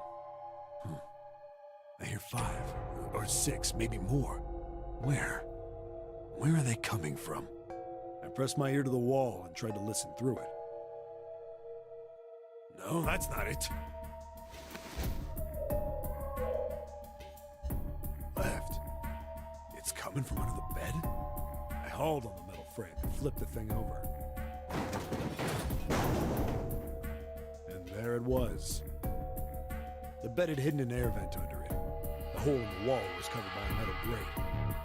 I dropped flat on the floor and peered through the grate. I couldn't see shit, but I knew it in my gut. This was where those voices were coming from. Hold on. Why are there kids here? But then what my inside man told me popped into my head. Tonight, a ship is set to take the children to a large passenger liner docked offshore. Whoa, whoa, whoa.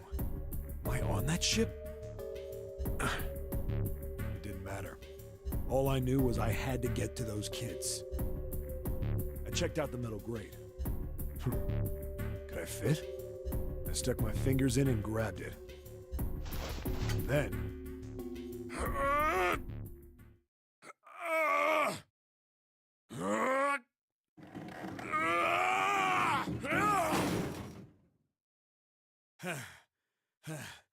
Yeah!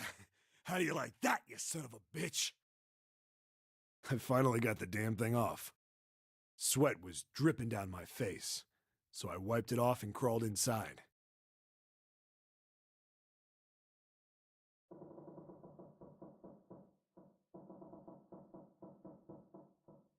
Junpei waited for Seven to resume his story.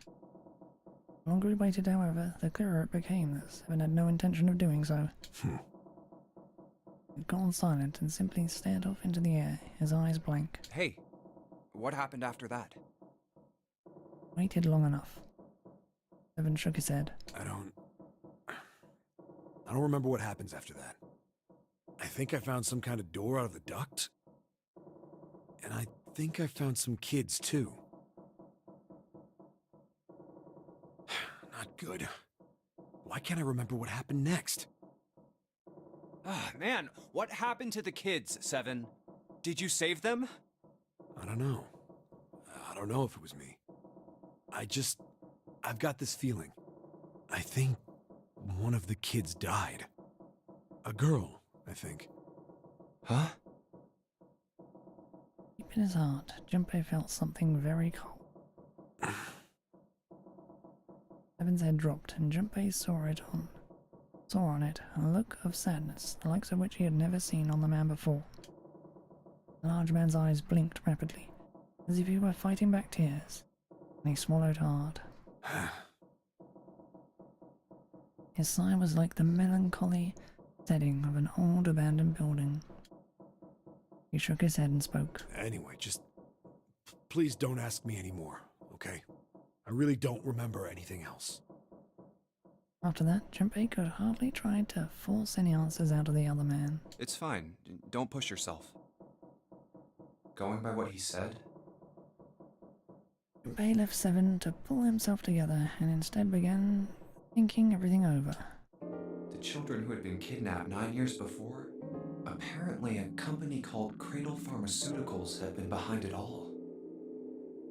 They'd taken the children to the same ship we're on now. They'd been brought here for an experiment. Seven said it had something to do with controlling human beings. The 16 children who had been kidnapped were the subjects. Seven had said 3 of their names were Aoi, Light, and Nona. I think that's all I got. Oh, and Seven is, or was at some point, a cop. I can't really use any of this information anyway. I didn't learn anything about the nonary game or Zero. Why were we brought to the same ship where they'd done those experiments 9 years ago? And just what the heck is this about controlling human beings? That's nuts. Did they really conduct an experiment like that? Before long, Junpei realized he'd spent quite some time deep in thought. I don't have time to just stand here thinking. I need to get moving. Junpei shook his head quickly to clear it and returned to his investigation, thoughts swirling in his mind. What the frick was I doing?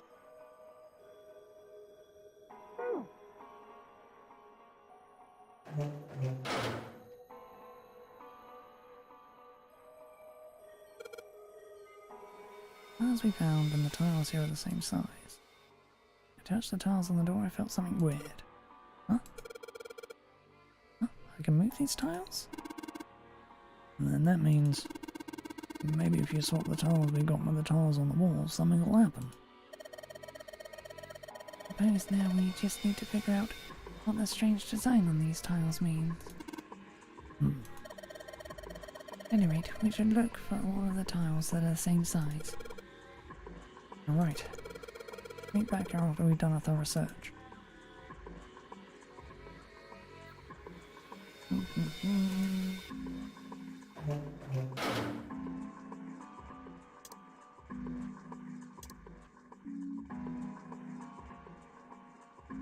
Mirror is hanging the same height as the one on the right.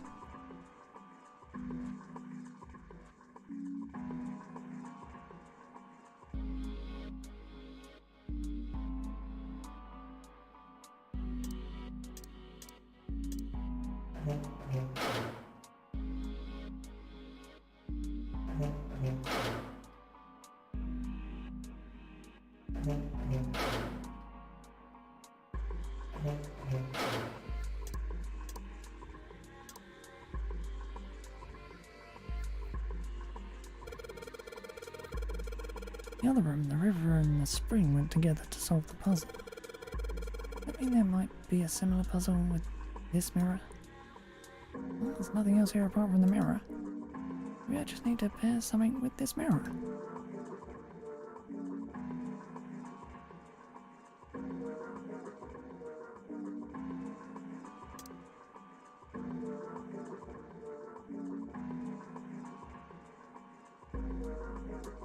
The only difference between them is whether or not they reflect any light.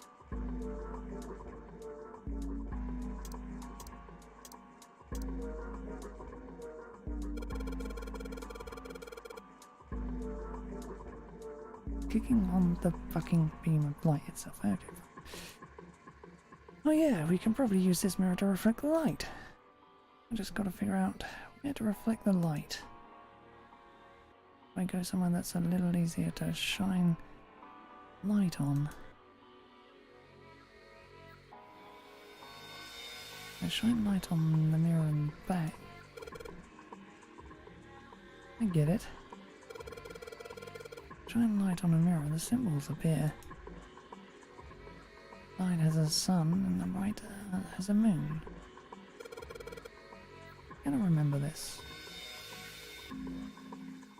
Shine the light on the mirror in the back.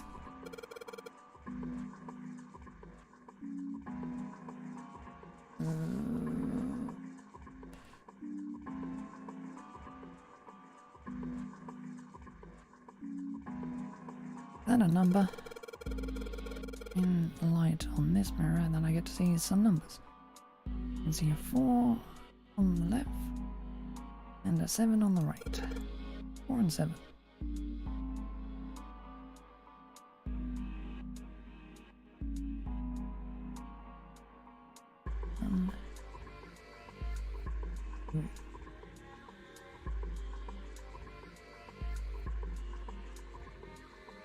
Okay, it's nice to see the sink lit up, I guess.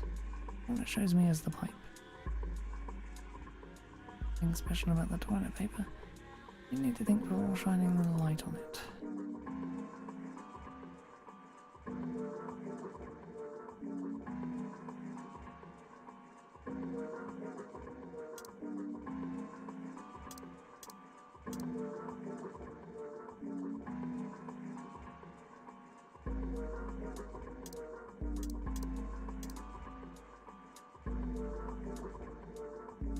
hasn't opened. I wonder if this is part of a puzzle. Probably. I can't fucking know, because I can't eat shit. Ugh.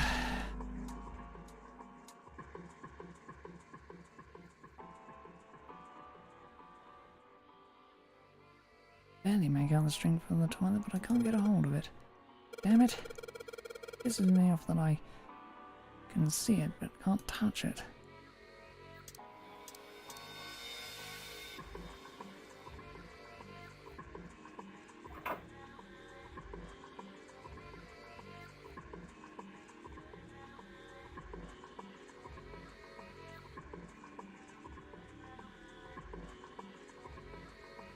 Dirty toilet, but it's too dark to tell. I can't fucking...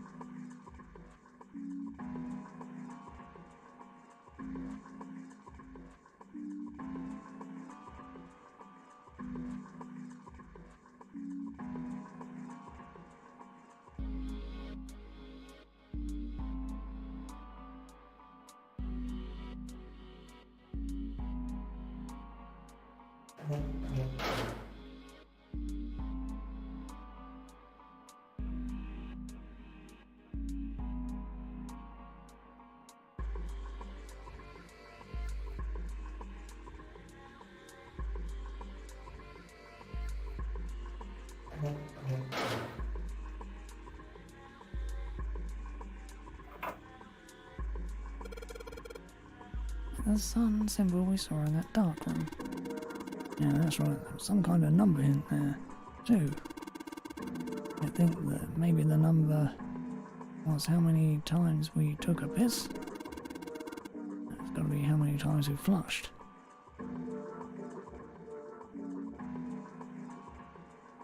Anything you can do? Anything you can manipulate in this room is that string. Chances are they made this puzzle so someone wouldn't trigger it by accident.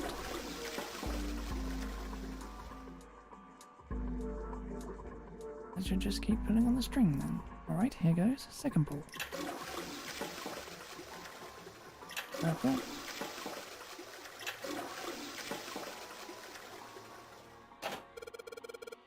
Did you just hear something? Did, but it doesn't look like anything's happened here. What that sound was.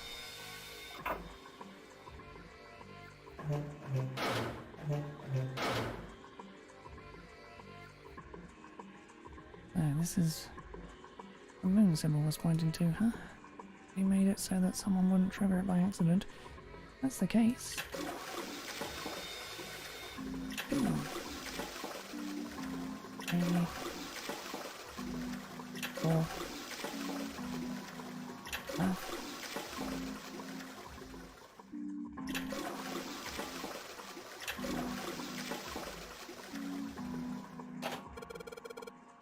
There's that sound again. Happens whenever I pull that string a couple of times. Junpei, did you hear something from the other room? The other room? You mean from the dark room?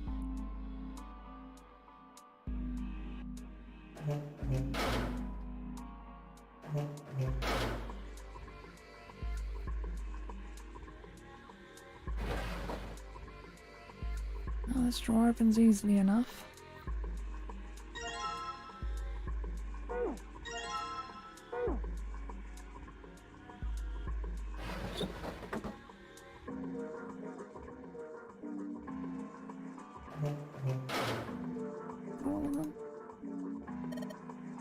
Okay, it looks like we've investigated all the rooms.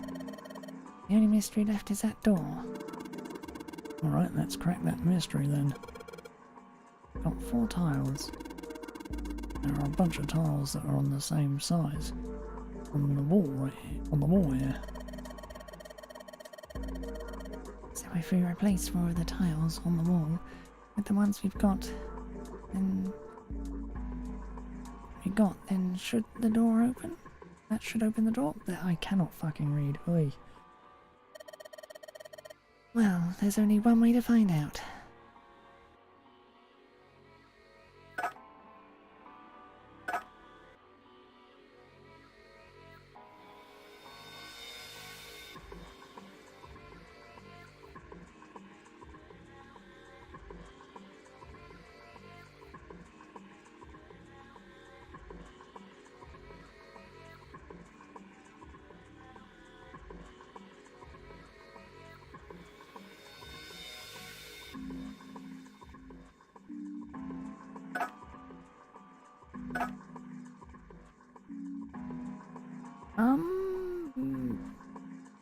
Clue, maybe? Something?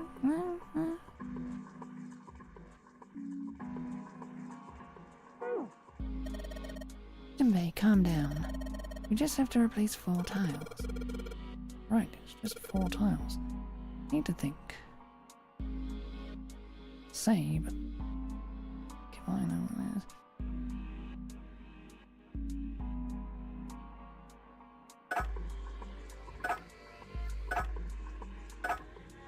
Yeah, 4 tiles. And nothing.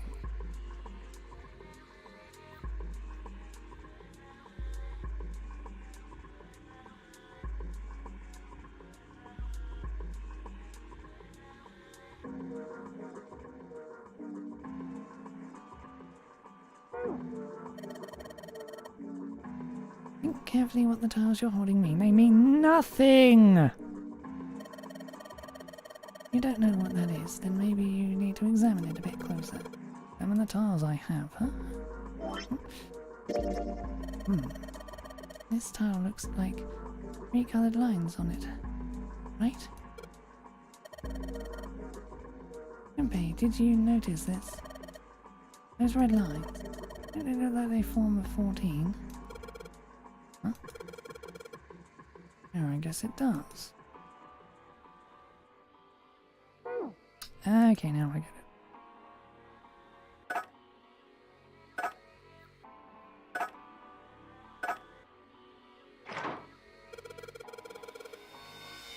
Wait, did you just hear something unlock? That mean we got it right? Yes, it looks like we did. 14 in on the tile. To convert that to hexadecimal, it's an E. Basically, the E's in emergence are the 14s from the tiles. If you replace it, that gives up the answer. Do you really care why it worked? Let's just get out of here. Yes. Let's go. Ugh.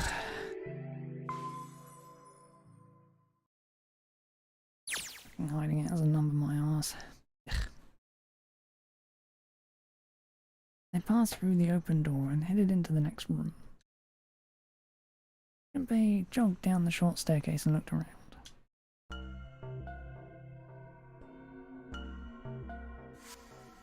Oh, what the hell is this place? Words had sprung unbidden to his lips, but it was clear why. Junpei shivered.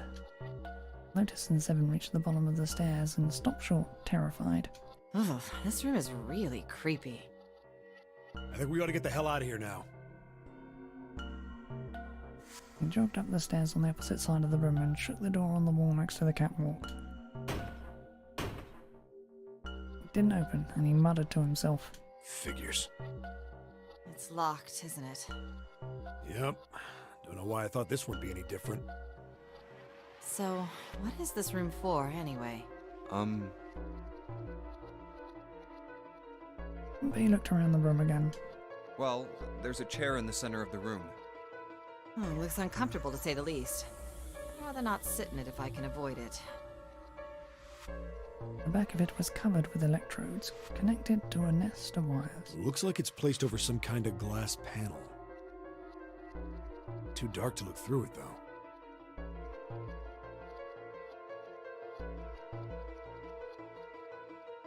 Junpei turned to look at the right side of the room.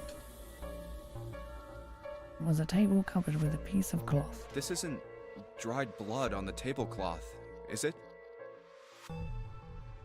Top of the table were a number of metal instruments. Junpei didn't know what they were for, and he had a feeling he didn't want to find out. Oh, what the hell is this? What are these tools for? That's not something I even want to think about. Junpei shook his head in an attempt to clear it. Tried to focus on something else.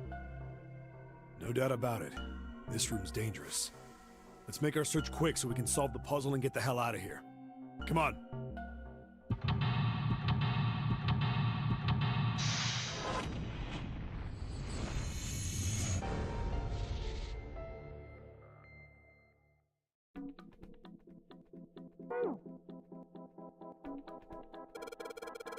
And, you know, I think the colours mean something. No idea. I mean, red looks more dangerous, but other than that... Bottom of this one looks like it's covered in rust. Don't think it'll move at all.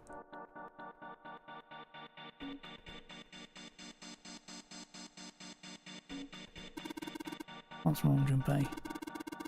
And what are you doing on the floor? I thought maybe if I got down here I could see through the glass. Not working though. You don't think it's just a large sheet of glass they put into an indentation? I don't know, I mean, why do they do that? Placement of the chair. You're not making sense, Junpei. What's your point? Well, I'm not sure, but don't you think there's something under the glass?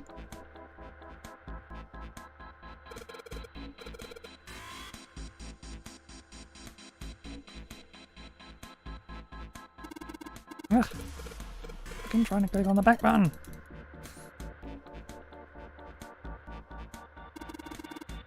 Really creepy chair. Manacles make me think it was used to torture people. Well, we can't open these manacles with a key. No, some sort of weird symbol on them. Something on the screen. The device will conduct the experiment. Once the experiment has can be completed, the door will unlock. First, adjust the switches to match the blocks in the sample above. Huh? I don't know what this thing is, but we've got to figure out this puzzle. Right next to a torture chair. Whatever it is, I don't think it's good. Anyway, we just adjust the switches to match the blocks up on top, right? You adjust the switches shown at the four corners of the screen, and then press the check button. Simply, we don't know what this thing does. You can always come back to it later. There are lots of other things you could do.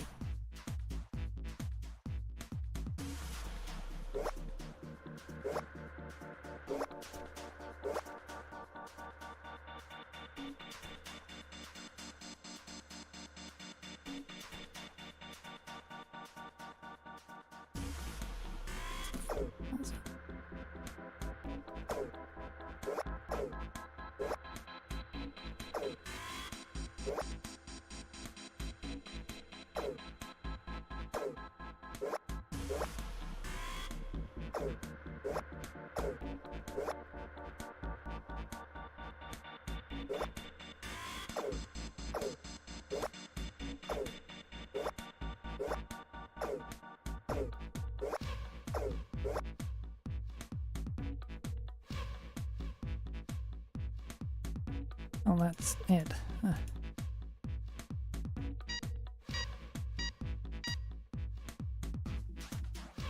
Adjustment is complete. Now proceeding to execution phase. To complete the experiment, data must be collected from subject. Once preparation is finished, place subject in chair. Whoa. I thought we solved the puzzle already. What does it mean by preparation? Don't know. Got a bad feeling about this. I think this means one of us has got to sit in the chair. Well, 7's never going to fit in that thing. Either you or me, Junpei. Collecting data. Wonder if it's going to run electricity through the subject. There's a human head on the screen. Maybe it's going to zap the brain with a little electricity. This really doesn't sound safe. Ugh, it's really not.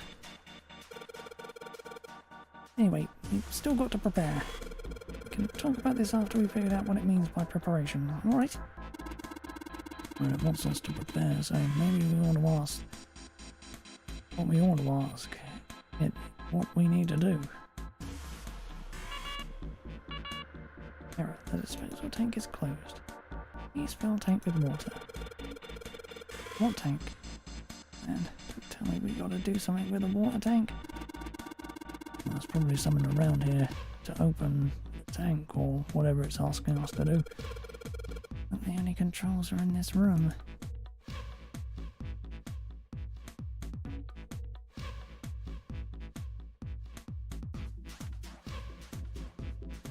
number of ominous looking tools and instruments here. Let's see, we've got an answer, a hammer, there are forceps. These things are too old to be broken. I have no idea what they are. Hey, doesn't this wrench look way too new to be here with all the other stuff? Yes, it does. I didn't notice it before he mentioned it, but it's not rusty at all.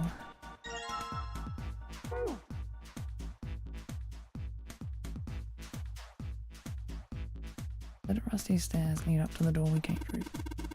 What, you want to go back, Jumpy? Solving puzzles were that easy.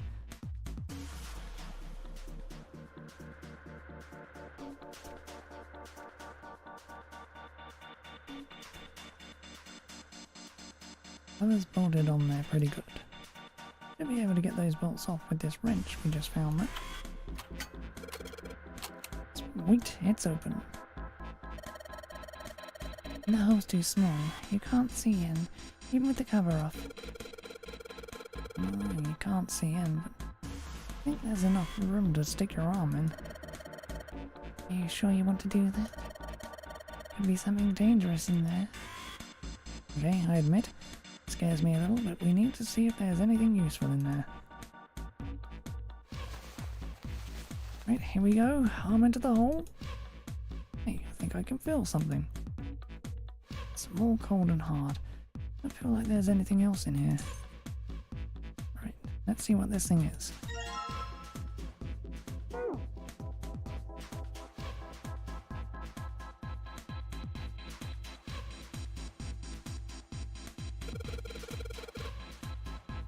These levers have got to turn something on.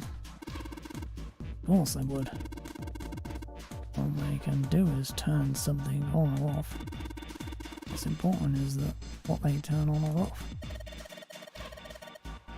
Don't say the floor is going to suddenly open up. Some oil or something down there at the base of the lever. Yeah, feels like it's got some movement to it. I'll be able to pull this one. Alright, let's pull the lever. That water. What the hell? What's going on? Can you calm down? There's water going somewhere. Sounds like it's underneath us. That means the floor. Oh! Jumpy, look! Gee. Oh, damn. See through the glass now.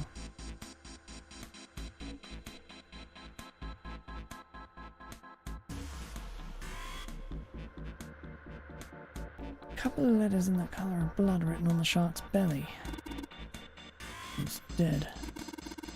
Looks like the letters are E, D, B, and F.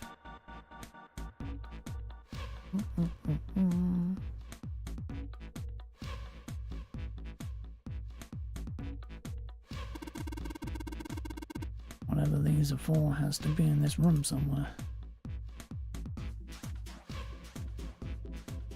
Bunch of buttons here with letters A through F on them. Let's push some of them. Down you go. If I press it again, back you come. These buttons switch something on or off when you push them.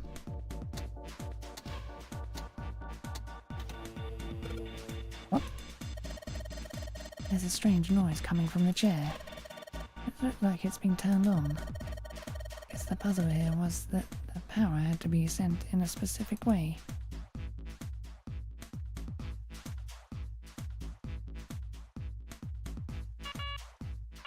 Error. The restraining device is locked but empty. The subject has not been properly placed. Unlock the restraining device and reseat the object. Now the restraining device has to be the chair. Well then, I guess we just need to unlock the chair. Some key should fit into the keyhole on these manacles. Right, some key, in you go. And yes! Great, they're open. We're gonna need the sun key again in here, though. This seems unlikely. Right, sun key, you've done your job. Into my pocket with you. Don't think examining the chair is going to cause that machine to do anything. Probably take a look at the monitor instead.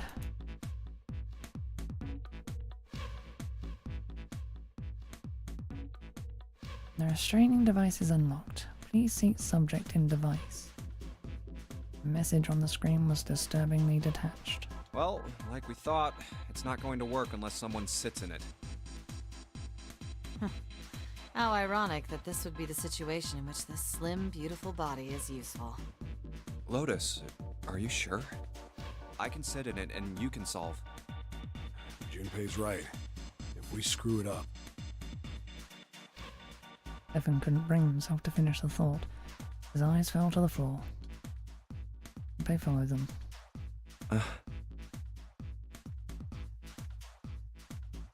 Beneath them was the dead shark, floating underneath the glass. It had been killed by an electric shock.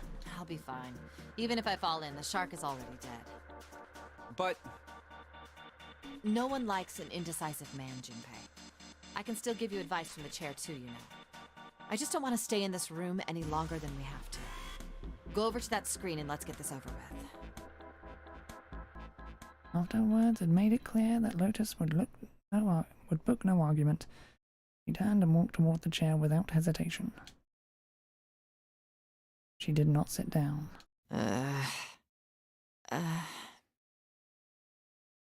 Despite what she had said, she did indeed feel hesitation. Her legs shook. Look, do you think you could do me one last favor? don't say last. you're making me nervous. Just listen. If something happens to me, I want you to tell my daughters. Tell them that I loved them very much. No, tell them that I will always love them. Daughters? You've got kids? Yes, I do. I suppose they're about your age, Junpei. They're twins. I had them when I was young after... well, some things happened. Their names are Nona and... Wait! Nona? Junpei's words shot out before he even realized what he was saying. He remembered the story Seven had told him. Aoi, Light, and Nona. Those were their names. Well, some of them. The kids that were in the experiment. But what the hell? What's wrong with you? Lotus took a step back from Junpei. Oh! Seven looked just as shocked as Junpei. He blinked his eyes rapidly, as if he weren't sure if he was completely awake. No way, it couldn't. Lotus, is your last name Kashiwabara? Lotus's eyes went wide. How do you know that? Are you serious? What the hell is this? There's no way you're that kid's mom. That kid? Wait, what do you mean, that kid? Why are you acting like you've met her? Seven's brow furrowed. I have. What? Yeah, I met one of your kids. When? 9 years ago. Where? On this ship. Why were you... It's not a short story. Look, I don't care how long it is. Tell me, please, what happened here? Fine, I'll tell you. Seven glanced at Junpei and turned back to Lotus and began to speak. It was the same story Junpei had heard only minutes before, every detail. But... And then... That was when... From there, it looked like... Just as if... Finally... That's all I remember from 9 years ago. Last, Seven finished. Lotus shook her head. Oh my god. Everything I've been looking for the last 9 years. The person who had all the answers was right here. Looking for? Yes, that's right. 9 years ago, my daughters disappeared. Then 9 days later, they came back. They never told me what happened to them over those 9 days. I took them to the doctor, but I was told they hadn't been hurt in any way. Still, I was sure that they had been through something terrible. So I couldn't bring myself to force them to talk about it. If I did, then I'd force them to relive whatever horrors they'd been through. I didn't have any choice. I had to try and ignore it and move on. Oh. A few months passed. Gradually, they started to act like they always had, before they disappeared. They smiled and made jokes and did all the silly things kids do. It got harder and harder for me to ask them about what happened. How could I ask them to remember that? Eventually, I knew there was no way I could do it. But I'm still a mother. I couldn't simply forget that something terrible had happened to my children. So I decided I would investigate what happened on my own. I would find out what happened during those 9 missing days. What did you find out? Nothing. The police pretended to be concerned, but they didn't do anything. Once the 16 children who'd gone missing came back, things were just... Even the media didn't talk about what had happened. I figured someone was probably paying or threatening them to keep their mouths shut. Cradle Pharmaceuticals. No, probably something even bigger than that. Cradle Pharmaceuticals. Have you heard of them before? No. It's the first time I've ever heard that name. 7. How did you find out that Cradle Pharmaceuticals was connected to the kidnappings in the first place? I figured finding out whatever the victims had in common would lead me to the culprit. That's what any good cop does. What did they have in common?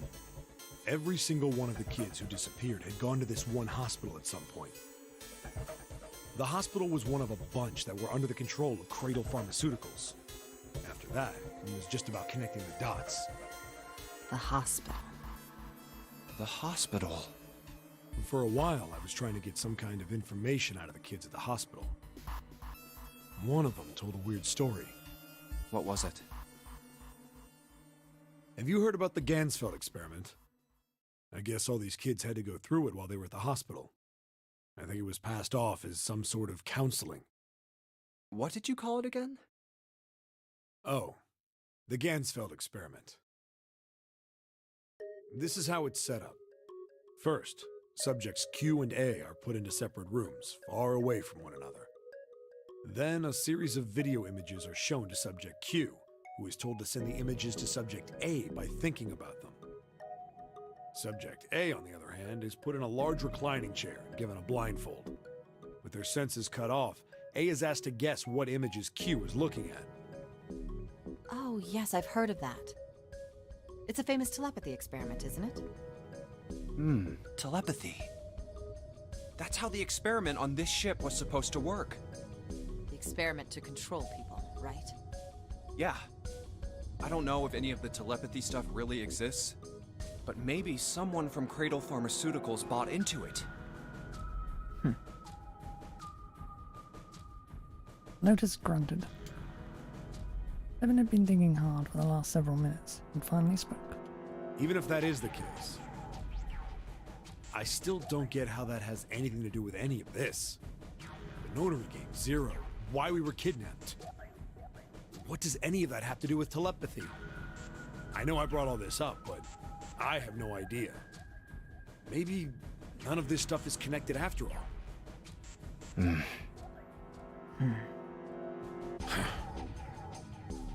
Then, in that moment of silence, old voice echoed down from the ceiling. No subject has been detected. Unless a subject is detected within 60 seconds, all power will be shut down. System recovery is estimated to take 1 hour. If you wish to proceed with the experiment, please seat subject in the restraining device. Whoa, that doesn't sound good. Yeah. Okay, I'm going. Oh, no, that's not what we... Just hurry up and get it over with. Junpei, I'm counting on you. Right. Lotus sat down on the chair. Junpei looked at her one last time, then made his way to the monitor. Lotus, please, tell me right away if you feel anything weird. You worry too much. Now get on with it and be a man, or June's gonna leave you. Lotus was putting on the best act she could manage, but her legs were shaking so much that if she hadn't been sitting, she likely would have fallen down. Lotus. Failure was not acceptable. Okay, let's do this. Junpei took one last deep breath and stared at the monitor.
What the fuck am I meant to do this?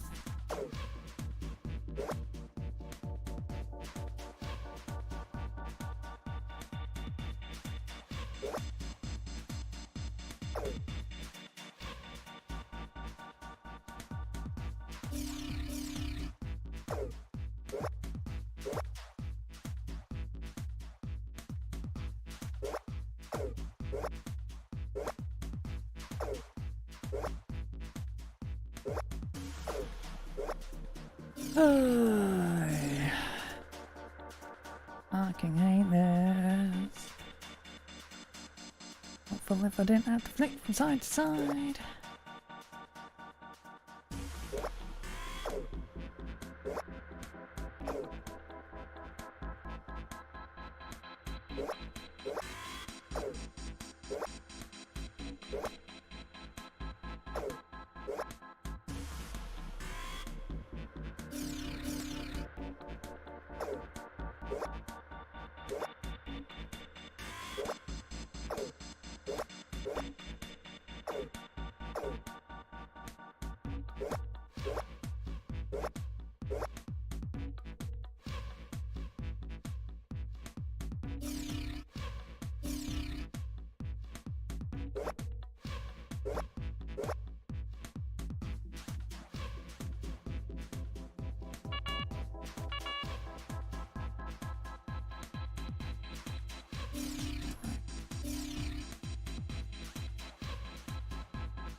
For fuck's sake.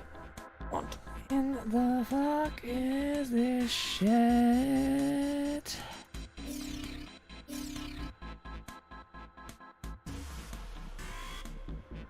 Get that. Get that. Just let me leave the fucking in. Oh no, the fucking dynamite. Bloody hell.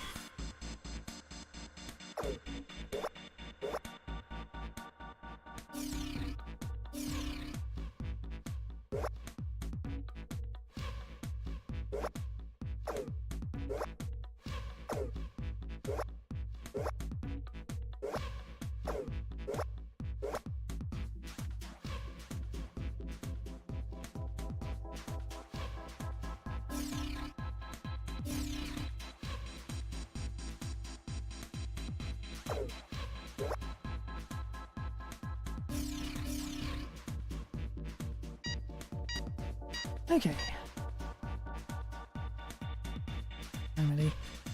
The experiment has concluded. The door will now unlock. You can hear the door unlocking.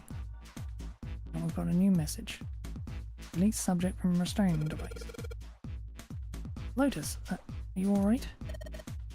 Yes, I am. Glad nothing bad happened, but I do think my life just got a little shorter. Hold on, I'll get you out right away. Didn't take long for Seven and me to get her out of here. Let's get out of here now. Being a guinea pig is not for me. I am straight. I don't even want to see this thing again.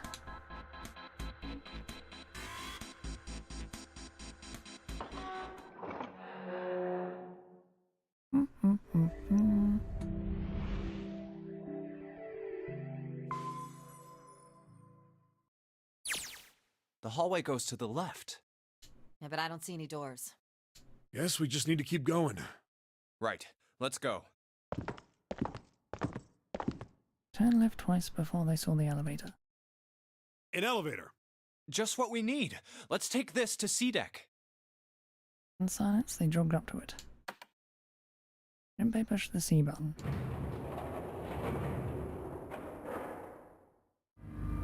The elevator motor ground away. Before long, they found themselves once again on C deck. Door opened and they stepped off. Huh? They'd expected to find 4 other people waiting for them. There were none. No one's here. Where did they go? I have no idea. Lotus shrugged. Something in the pit of Junpei's stomach stirred. Tried to forget the feeling and took off down the long hallway before him. Hey, Junpei! We should follow him. Seven and Lotus followed at a run. They ran and ran and ran. The hallway seemed endless. I know where we need to go. The door behind the central staircase. There was a sun symbol on the keyhole of that door. And I happen to have the sun key in my pocket right now. This should open that door. That was why they ran for the central staircase. They had run for quite some time when they arrived at the door that ended the hallway. Junpei stopped. All right, time to open this. He laid his hand on the doorknob, his breathing heavy. Seven laid a hand on his arm. Hold on a sec there. Huh? We don't have the key for this one yet, right? There is the Jupiter symbol engraved over the keyhole. That's... Oh, it's the Jupiter symbol. Seven was right. They had no Jupiter key. Then we can't open this door. Unfortunately, no, we can't. Jeez, the sun door's gotta be just on the other side of this, you know? We can't just stop... Frustrated, he twisted the doorknob. The door opened. Hey, it opened. What? And the others must have found the Jupiter key. Well, what are we waiting for? As he spoke, he shoved the door the rest of the way open. They rushed through and stopped cold. What? The terrible scene before them made their blood run cold.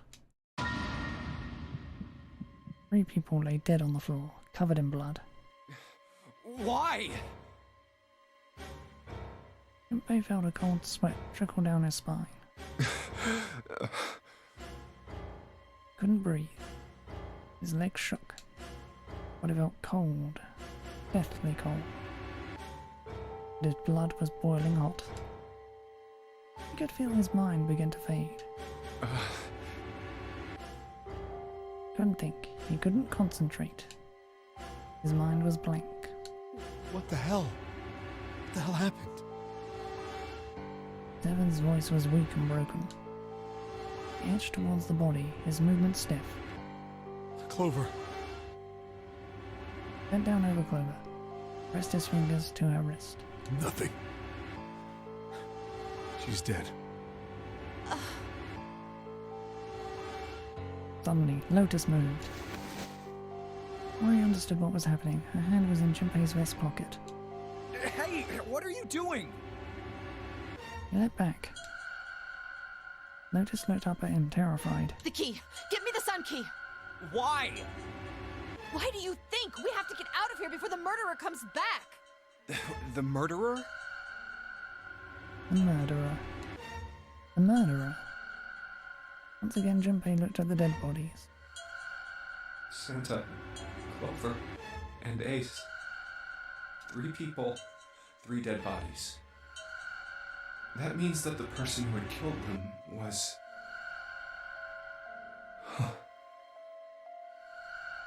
No. No, it can't be true. Give it to me! Before Junpei could react, Lucas dove back into his pockets and came out with the key. Let's go! Without waiting for Seven or Junpei, she ran straight for the central staircase. They followed. Junpei shut his eyes and swallowed his emotion. Morning would have to wait. Soon they stood in front of the door. Open! Lotus shoved the sun key into the keyhole and twisted it hard. But Why? What happened? Nothing. Nothing happened. I didn't feel it unlock. Oh no. Is it the wrong key? I don't know. Maybe. Lotus sighed, defeated, and leaned against the doorknob. She felt it twist. A small gap appeared between the door and the frame. It's open. What the hell is this? Wait, you mean the door was already unlocked? Why? Then how would I know that? Whatever, let's just go. Lotus took a deep breath and slowly opened the door the rest of the way. They stepped inside. In front of them was another hallway. It stretched out toward the bow of the ship. They began to run. Well, there. Faster and faster they ran, desperately trying to reach the end of the hallway. A few seconds later, there they were. They were there. There. Cannot read today. In front of them stood a massive metal door. They were all breathing heavily as Junpei spoke. What the hell is this door? I can't see anything that looks like a doorknob or switch or lever or card reader or anything. How the fuck are we supposed to open this? We don't have a choice. We're gonna have to go back. No, I'm not going back there. There is a murderer back there. There was more stark terror in Lotus's voice than authority. He was almost begging. But I don't see any other doors. As he spoke, Seven stepped toward the door in front of them, as if to illustrate that it was the only door.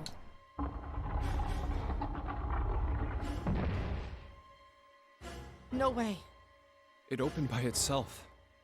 It's an automatic door? Look, guys, I've got a really bad feeling about all this. The other doors were already unlocked, and this one's automatic.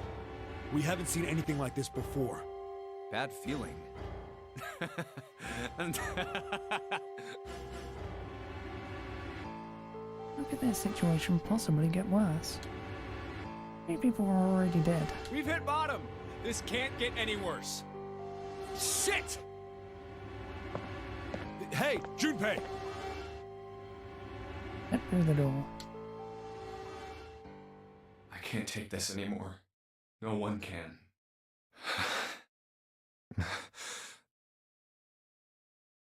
Whatever hope Junpei had managed to summon disappeared. No. It's a lie. It's gotta be. This can't be real. No. It's impossible. If it's a dream, just wake up already. Someone please tell me it's all just a joke. I'm imagining things. Yep, that's it. This is all obviously a lie. It's a big, elaborate trick. An illusion or something, or a dream. It's made up. Wasn't real, right? June? No. Code names weren't. Code names meant nothing now. Ah! Ah! Kenny. Connie! Junpei cried out and leapt through the door. He flew to her side, a heart like a stone in his chest. Connie, hang on! Junpei swept her up and shook her by the shoulders. She moaned and her eyes fluttered open, but only barely. Connie! Jumpy? Her face was pale and her lips were dry and cracked. Her eyes were blank and cloudy. He stared straight at Junpei but saw nothing. Junpei put his hand against the small of her back to hold her up. It felt warm and wet. He lifted his hand up. It was covered in blood. Oh man, Connie, there's so much blood. What the hell happened to you? How did this happen? It was all he could do not to break into tears. Jumpy, I'm sorry. Her voice was thin, a minuscule thread that was the only thing keeping her with him. I might not make it. No way, no way I am going to let you die. I am gonna save you, I promise. Thank you, Jumpy. Thank you so much for everything. I was really happy to see you again, Jumpy.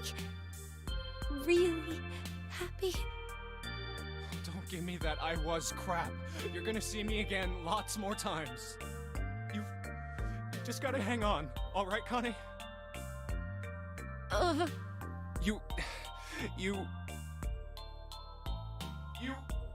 what can I do? Damn it! He looked up from Kenny, desperate for something, anything. What's that? And he saw it. Small submarine. A submarine? What on earth is a submarine doing here? No, that didn't matter. Nothing mattered except saving Kenny. That was the only thing he wanted. That's it! Junpei turned his head back to look down at her. Hang on, alright?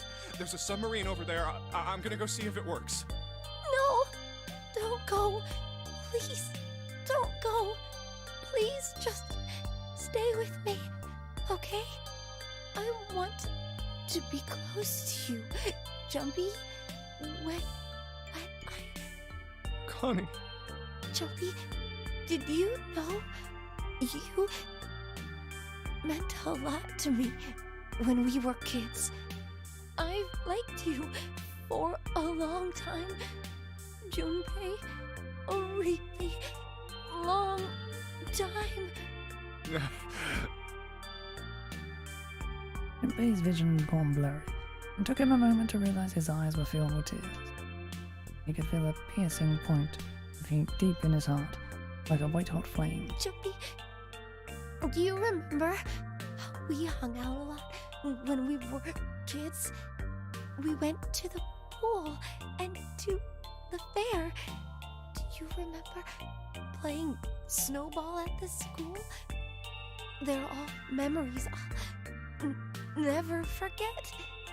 All of those moments are treasures to me. But I also wanted to go to a lot of other places with you. A lot more. But that won't happen now. No. I mean, yes.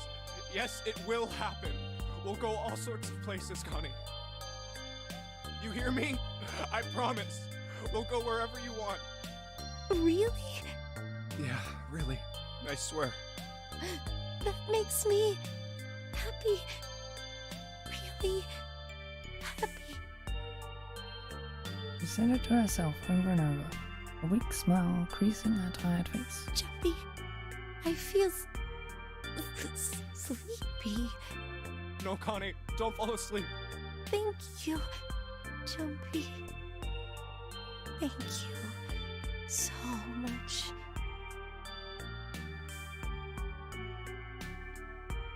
Her eyes were slowly closing. Junpei screamed, even as he felt his throat go hoarse. Connie! Connie! Connie!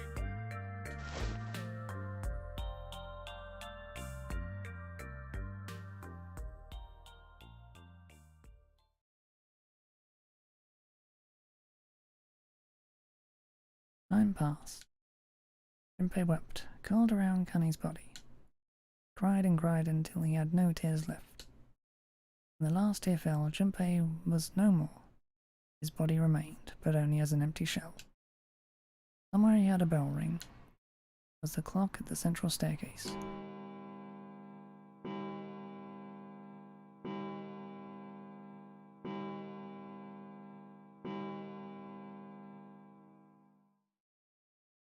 It rang 5 times, then faded. 5 o'clock. Quietly, gently, softly, it set Connie down on the floor. Slowly, Junpei stood. Only then did he realize that Seven and Lotus had not followed him. Where had they gone? Slowly, he looked around the room. There was nothing. No sign that they had ever been there. Felt as though every part of Junpei's body was made of lead. Slowly, he made his way to the door he'd come through. As he approached it, it opened, sliding apart with a sound like grinding stone.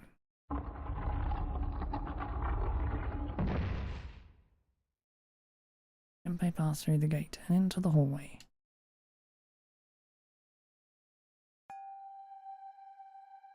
Heart rattled in his chest, an empty, lifeless thing. It had been so utterly broken that there was nothing left to feel. When he saw their bodies, he simply stared. It was a lake, a sea of blood. 2 bodies lay in it. There was no need to check. There was no breath left in them. His eyes lit on Lotus' wrist. A bracelet. It was gone. He stared. It meant nothing to him. He didn't care anymore. He couldn't care anymore. Junpei's body felt numb. Part of him knew the lump of lead in his chest had once been a heart. He couldn't quite remember what it had been for.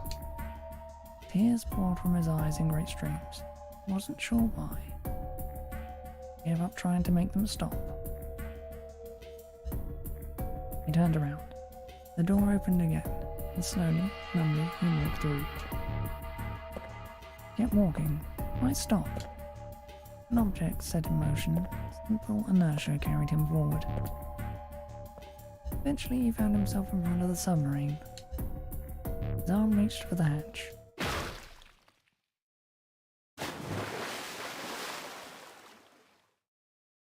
And then he was floating in the water. His eyes stared down into it. He couldn't see the bottom. His back was hot. Dimly, he felt the blade of a knife in it. Who? One dead body lay behind door number 5. The body of the 9th man. Another lay in the shower room. The body of Snake. At the central staircase were 3 more. Ace, Santa, and Clover. Just outside the door were 2 corpses. Those of Seven and Lotus. And in this very room lay the body that had once been Canny. And now Junpei would join them. Who then had killed them all? Who?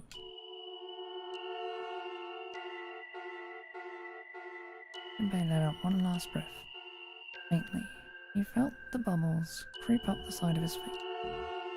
His consciousness faded quickly, dissolving away into the cold, gentle lapping of the water.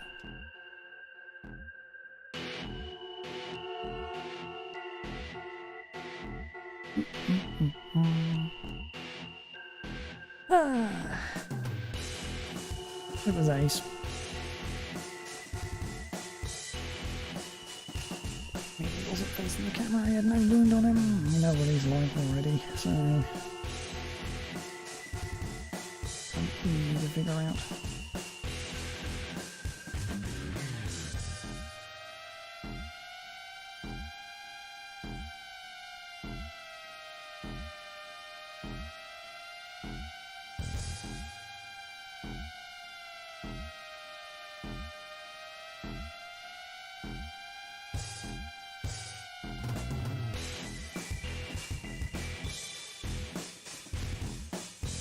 That's how they got through all the doors.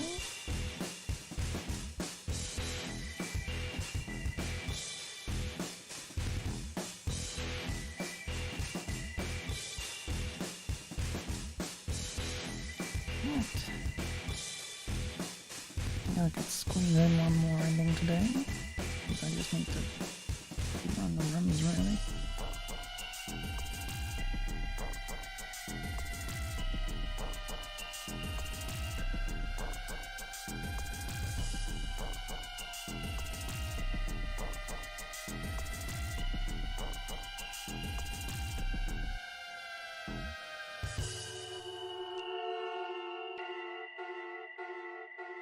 The end, or is it?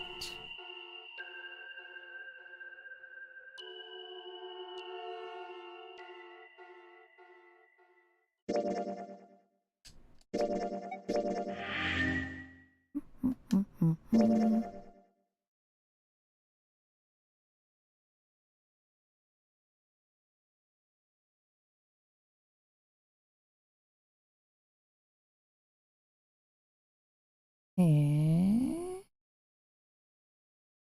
What are you?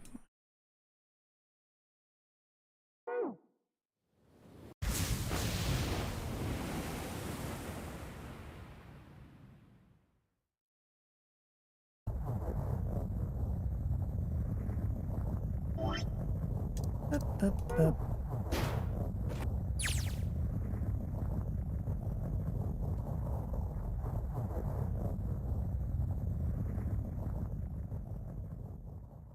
Okay, 5, 8. We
should probably hold on to this key.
Ah.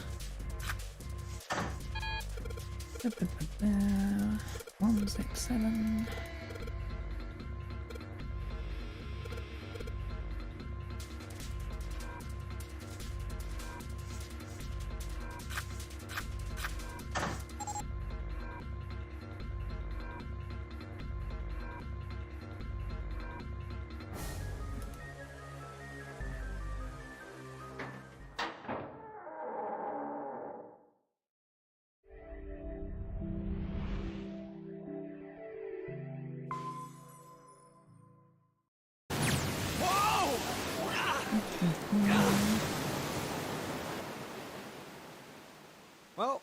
Better than drowning, I guess.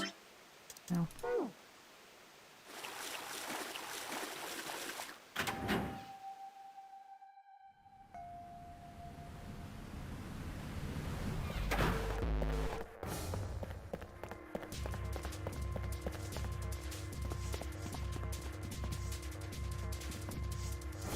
I'm gonna have to play it for one more time on my own to tell the route slightly differently to get that last little frigging tiny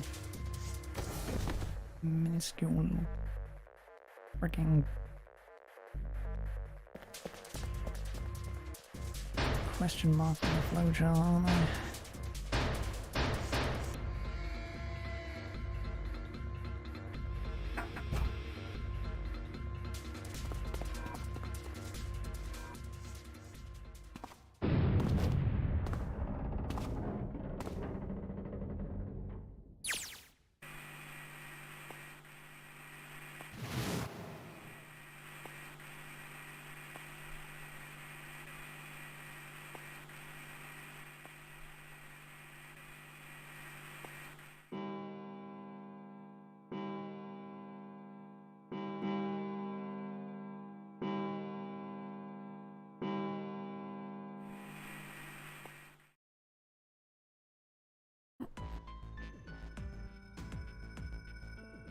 Hmm.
Mm-hmm.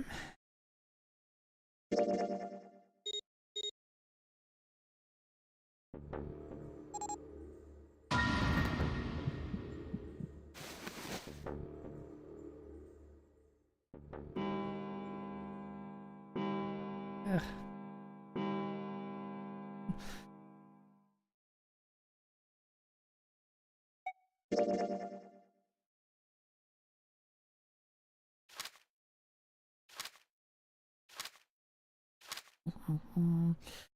Do this now. I think the true ending is going to take slightly longer than I think it will.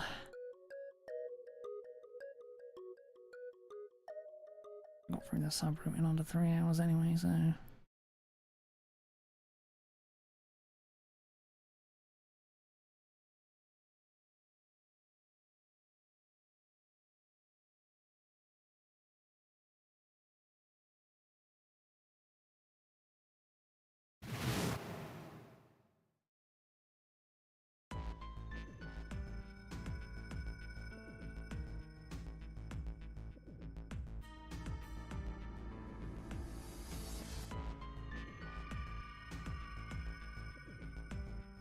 Five,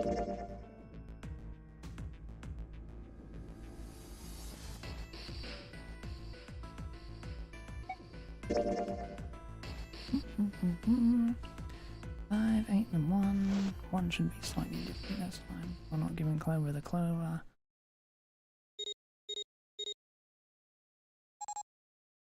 Everything up till then should be exactly same.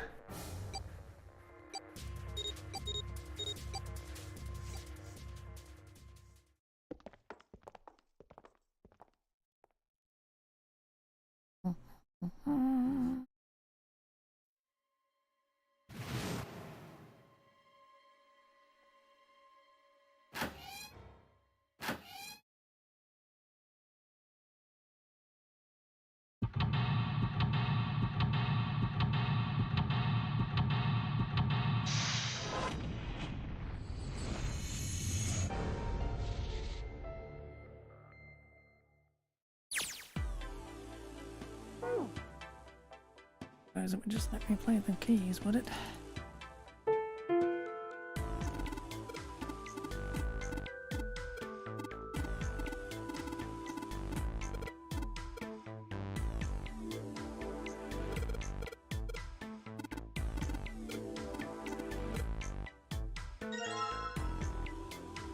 Okay.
Right.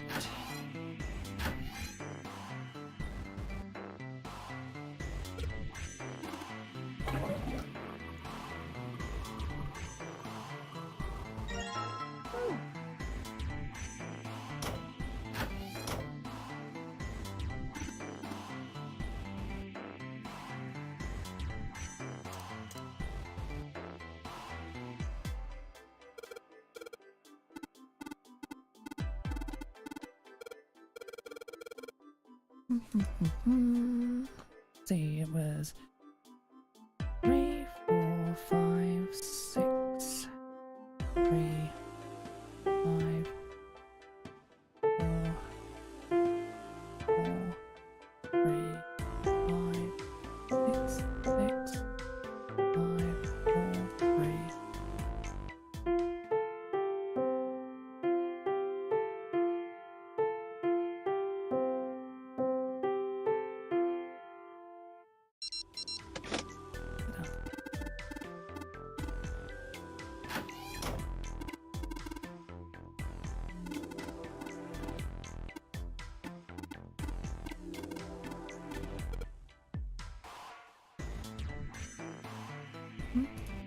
Out.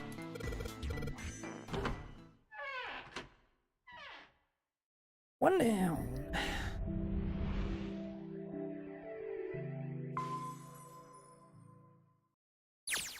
Another hallway? Right. Wait till we get to the choice of door 8.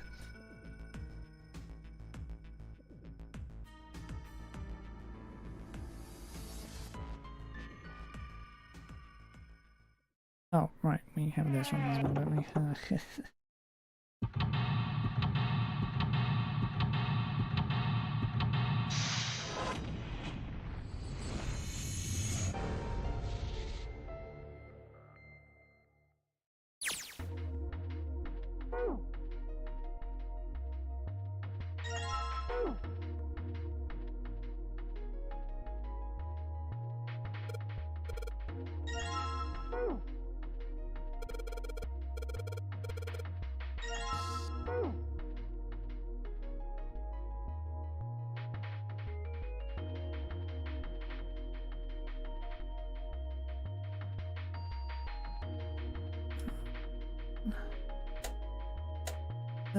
Up, shrine and heart.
This one somewhere.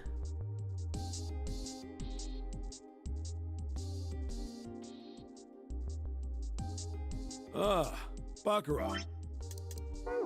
Got to make 9.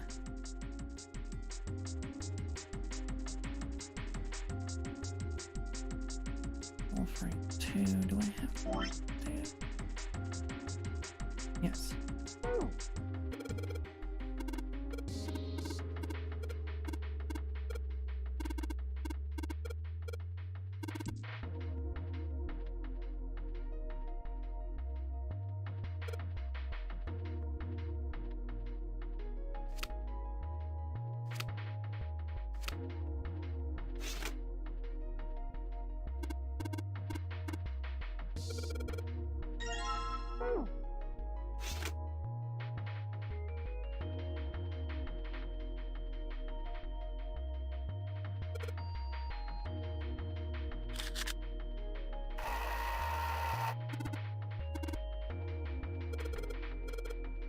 This makes no fucking sense. You just put it in the cards.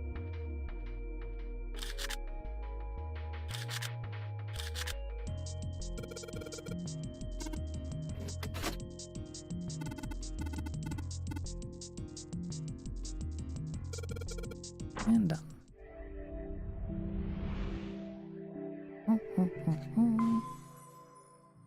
Last time through the 5 door. Hope you enjoyed it. This way.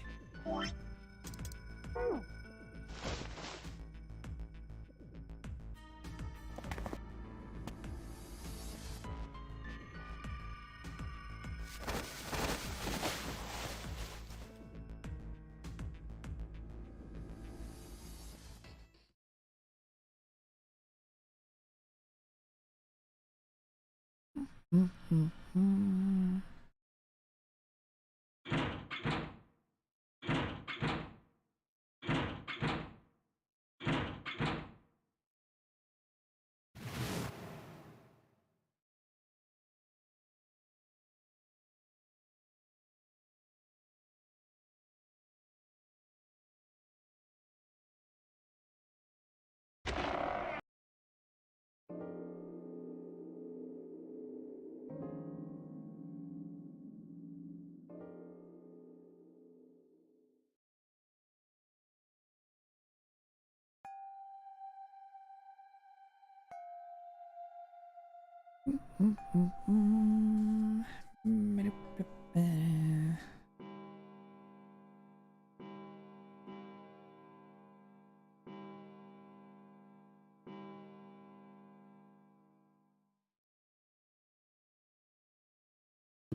Teaming up, all that shiz.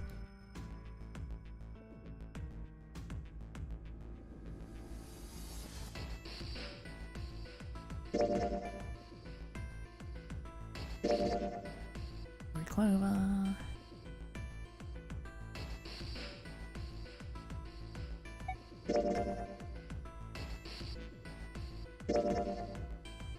Ladder 6.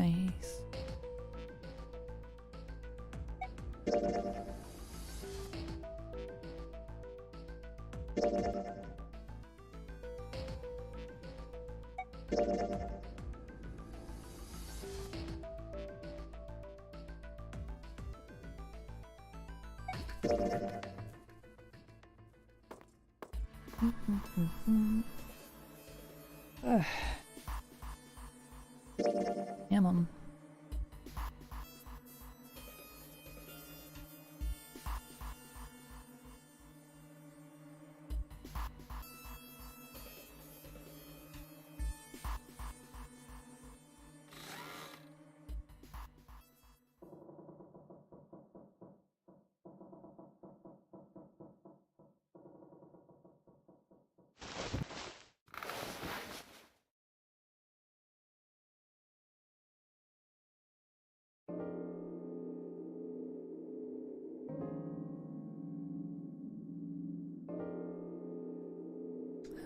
Right.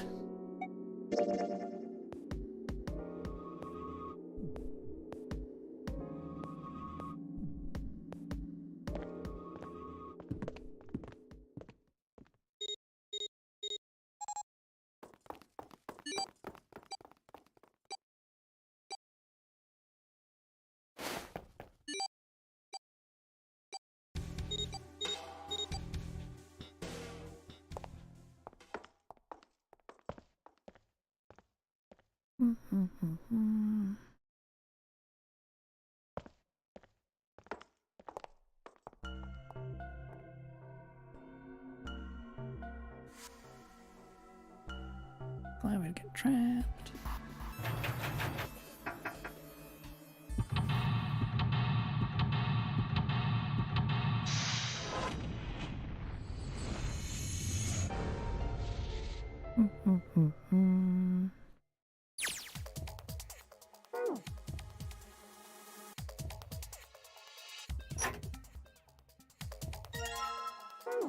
No.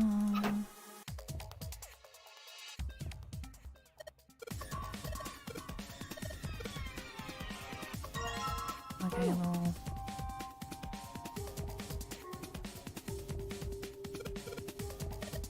Okay, won't be used.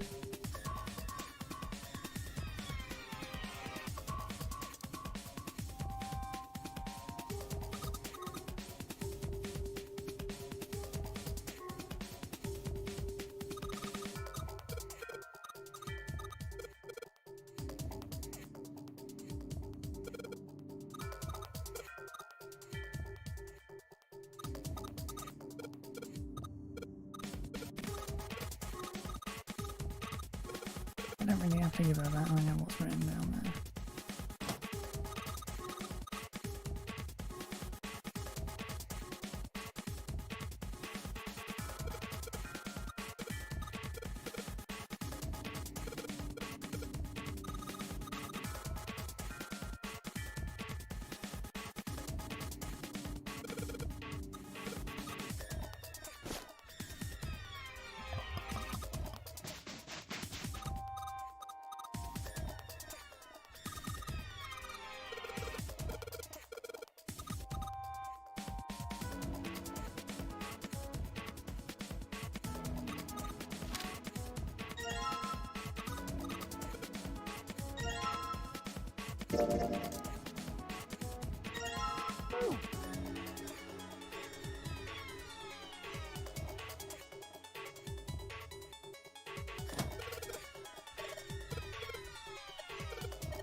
Oh, that worked?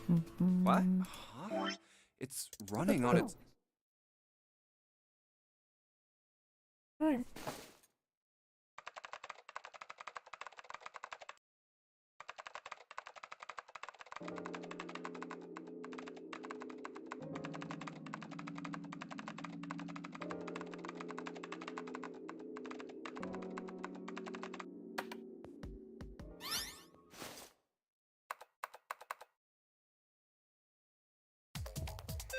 Dip, dip, dip.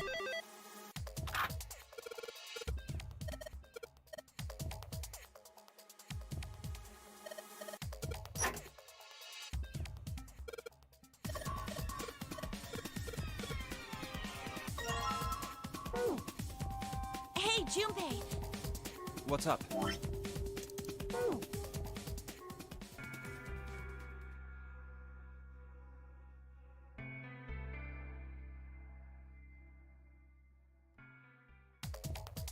Blah, blah, fake arm and all that shiz.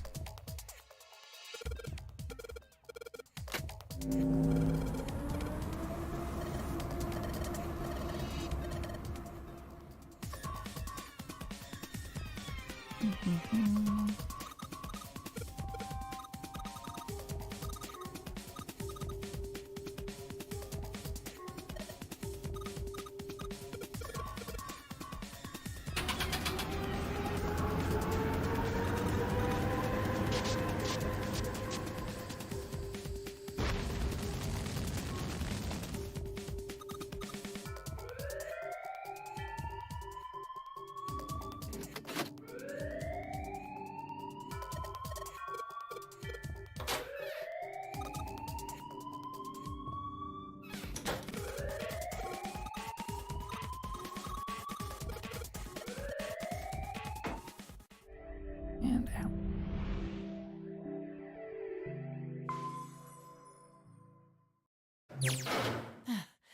Whew, thank God we got out of there. I have one more trip through there though.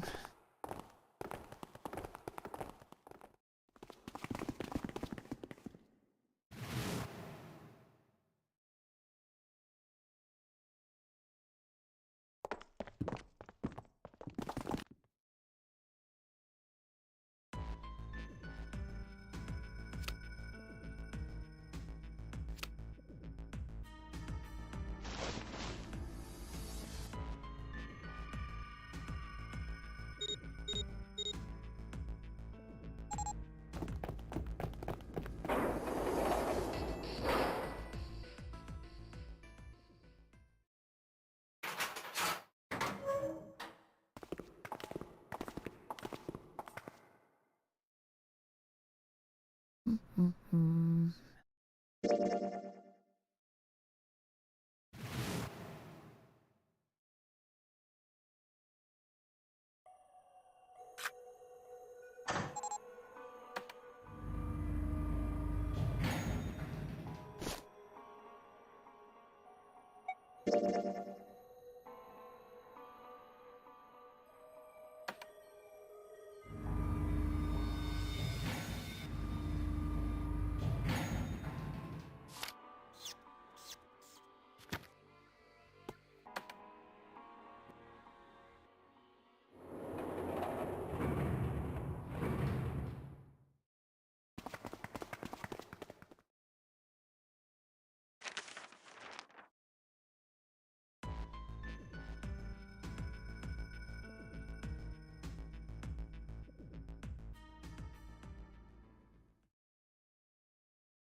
Right.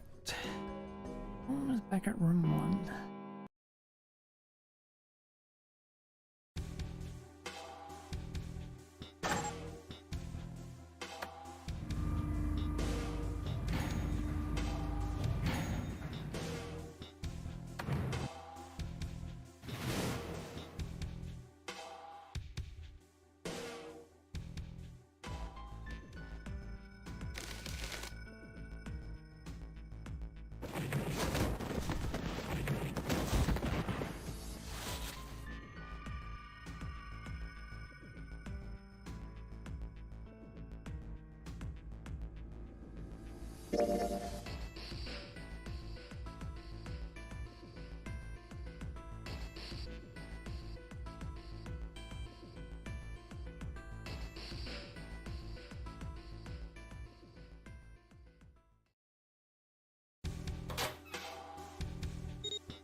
Yeah, nice enough. I don't remember when I gave Clover the Clover. Oh well.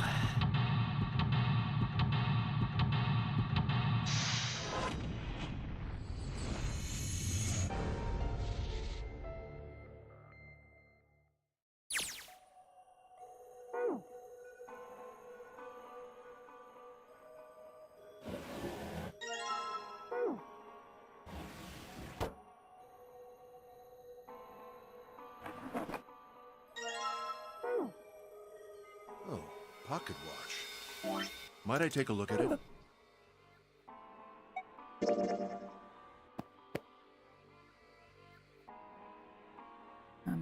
Yeah. Yes. There was something I wanted to check, if you don't mind. Yeah? What's that? Pardon me. Hey, what the? Whoa! Justice, you switched. Well, I managed to get through the numbered door. Then... Oh, simple.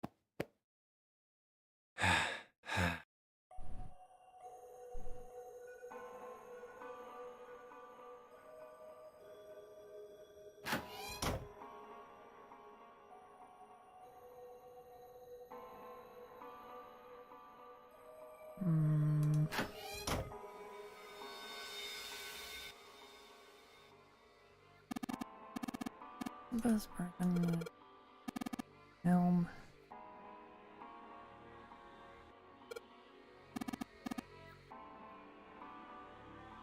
Get the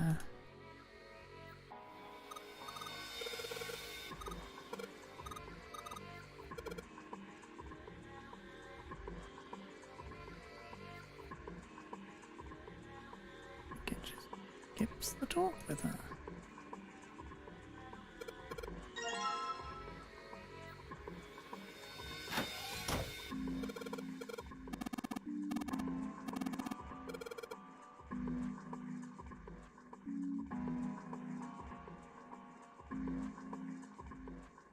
Yeah, this is the one. Auto steering wheel looks like it still moves.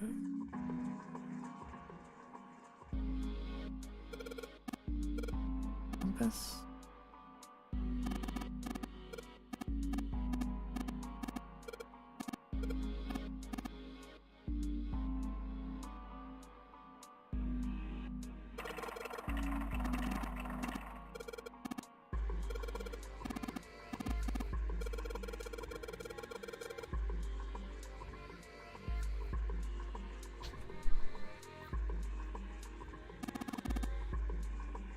Did I not write down?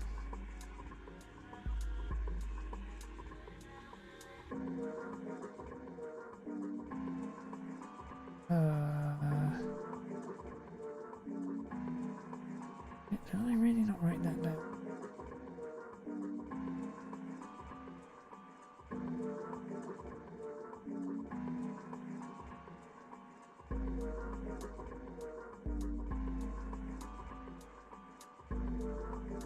I definitely did. I remember.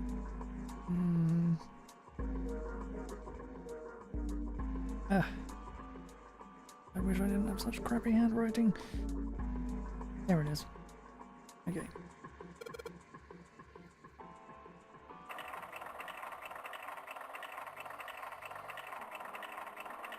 South. West. Southwest. Northwest.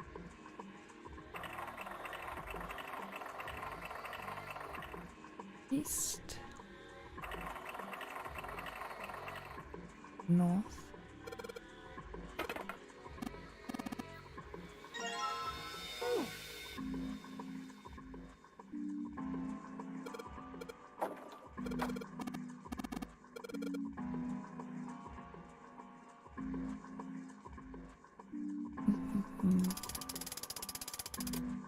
Oh, off, low,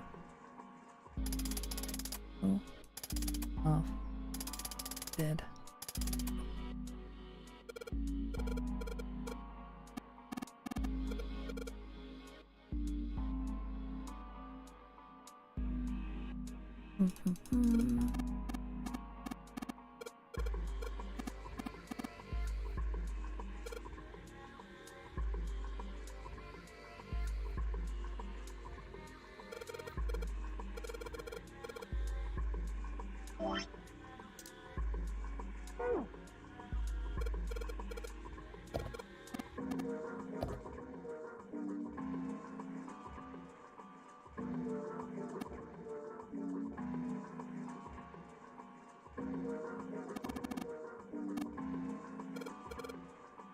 Okay, there you go, solving the puzzle for.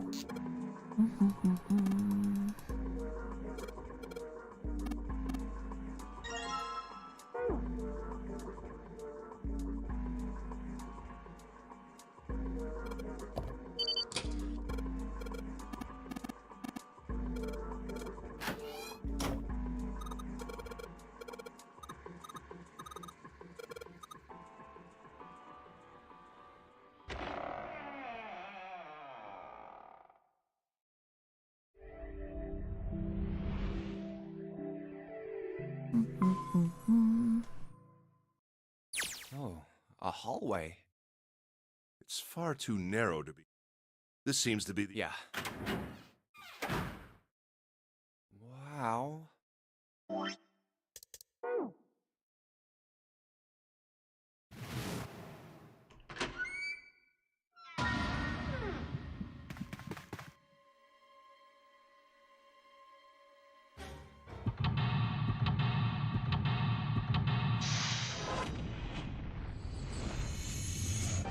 Yes, but Clover the Clover, isn't it?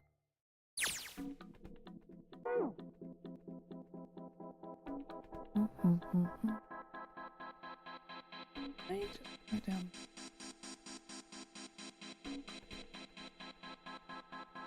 Right, there are numbers all over the goddamn place. Did I wouldn't know which one it was.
Huh. Z-E-R-O. It's like he's making fun of... What do you think? Nothing. What about him? Do you think that's really Zero? Clover Sugar Head Weekly. There's no way that's him. Didn't I tell you already? Zero is one of us. Yeah. Right. I know it's important to figure out who this guy is, but don't you think we should figure out how to get out of here first? But... Please, I don't want to waste any more time. Clover looked miserable, as if she could start crying at any moment. Junpei just didn't have the heart to tell her no. Alright, sure thing. Was his mind playing tricks on him, Junpei wondered. For a moment, he could have sworn he'd seen Clover smile.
But this doesn't... Are they saying...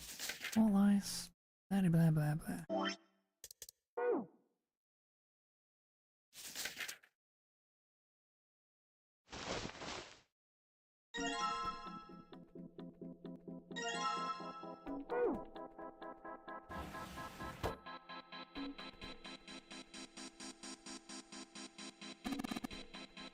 are you doing?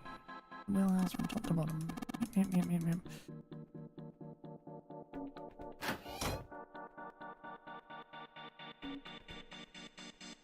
Control bell.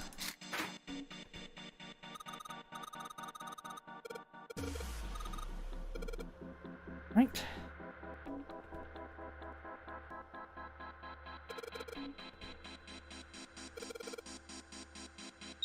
25.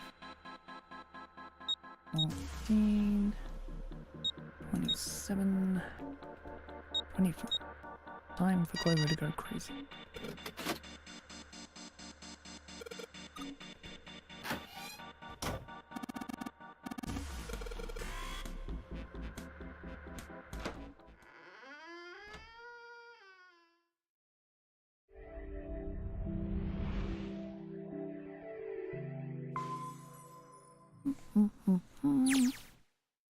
Stepped out of the captain's quarters and into another hallway. The hallway stretched out in front of Junpei for a bit before turning left like a great backward L. Alright, let's go. Junpei rounded the corner and took off down the straightway. He ran, and ran, and ran, and at the end of the hallway was a door. That's the next door. He made straight for it. Wait, a piece of paper. Nearly halfway to it when he noticed a piece of paper in the middle of the floor. He skidded to a halt. This is... Dropped down to his hands and knees and quickly tore the paper off the floor. Map of the ship's interior for A-Deck. What's wrong? Being slightly slower by virtue of his advanced age, he finally caught up to Junpei. I found a map for this floor. Showed Ace what he had snatched from the wall. He looked at it long enough to determine what it was and nodded. I see. With that, he began running again past Junpei. Well, that was anticlimactic. I should keep this, though. Junpei shoved the map into his pocket and got up to follow Ace. Something stopped him. Hey, where's Clover? And around. Clover was nowhere to be seen. Damn it, what the hell is she up to? Junpei muttered angrily under his breath and took off back the way he'd come. As he stopped around the corner, he saw her. She was standing in front of the door to the captain's quarters, a hand on the doorknob. Clover! Huh? Junpei watched she closed it, gently and quietly. What the hell are you doing? Nothing. What do you mean, nothing? Clover had unconsciously put her hands over pockets of her jacket, as if trying to hide something. What the hell is that? What? You've got something in your pocket. What is it? Oh, this? This is... I wonder. What the hell? Come on, we gotta hurry. Clover ran straight past a somewhat confused Junpei. As she did, she caught a glimpse of her back. Huh? Clover, what's that on your back? Sticking up from her collar was something that looked like a big wooden stick. A stick? Hey, Clover! What the hell's that thing on your back? She didn't respond. Instead, she quickly turned the corner and disappeared. Is she ignoring me? For crying out loud. Junpei did his best to convince himself that it would make sense later, and ran off after Clover.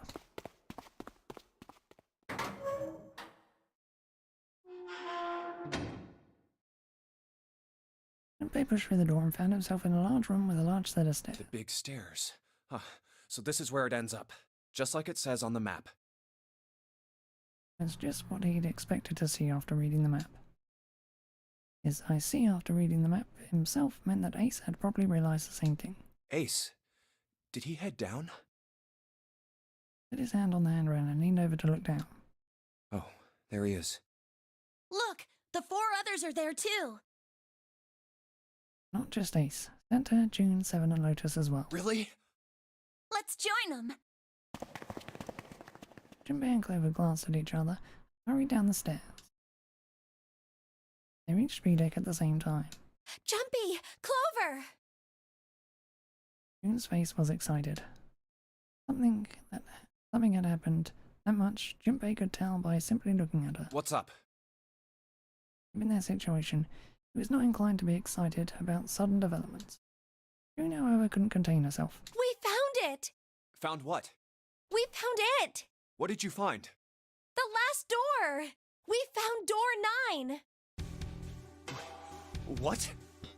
Come on! Just follow us! We'll explain on the way! Okay. Evan turned and jogged off down the stairs. Well, if that's the case... Wait for me. We should get going as well. The rest followed. Jumpy! We finally made it! Relief and excitement in her voice echoed what each one of them felt. Yeah, it's finally time. Junpei wasn't quite ready to believe they'd really done it, at least not just yet. Still, if everyone said that it was door 9, then it probably was. We've reached the end. He could feel his heart racing. A mixture of anticipation and fear ran through his veins, and he could feel his legs shaking.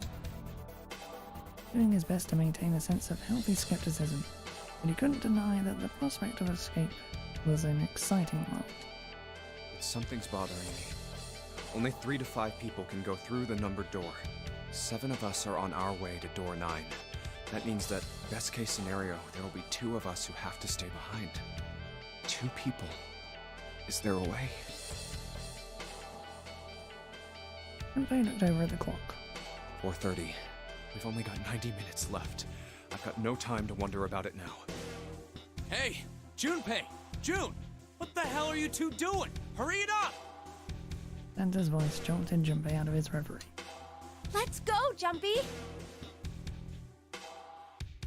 June took off down the stairs, jogging as quickly as she could. Yeah. Most of this is the same. Right for a while until...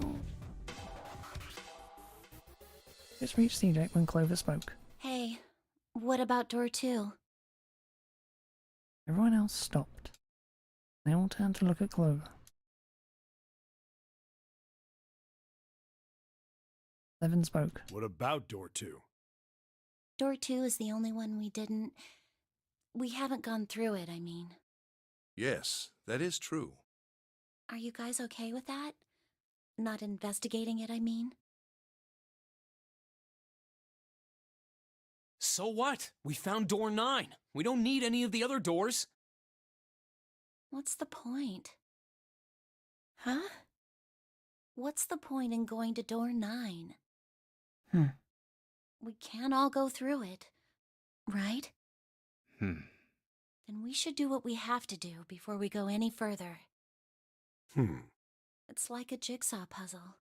The best way to finish it quickly is to do the border pieces first. You know? Or what? You think all 7 of us should go to door 9? And then we argue over who stays behind and who gets to go? Do we really want to do that again? Who knows? If we check out door 2, maybe we'll find something. Maybe we can find a way to get all of us out. Huh. I don't know what might be in there. We may not find anything. But don't you think it'd be better to at least have a look? I mean, am I wrong? Does that sound wrong to you guys?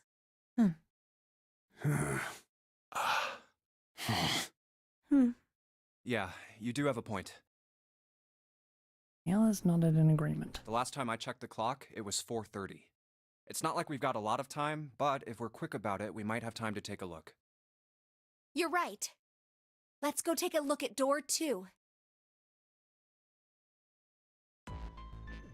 They were back in front of the elevator. Nearby was the large hospital room. The elevator can take us down to door 2. Who shall go then? Let's see. Me. I'm going. Then June, 7, and I need to go with her. 4 plus 3 plus 6 plus 7 equals 20. 2 plus 0 equals 2. Hey, why do you get to... I don't mind. We'd only waste time arguing over it. Jumpy, I'm okay too. See? Can we just go now? Fine. All right, let's get going. I'll see you later. Okay. Be careful.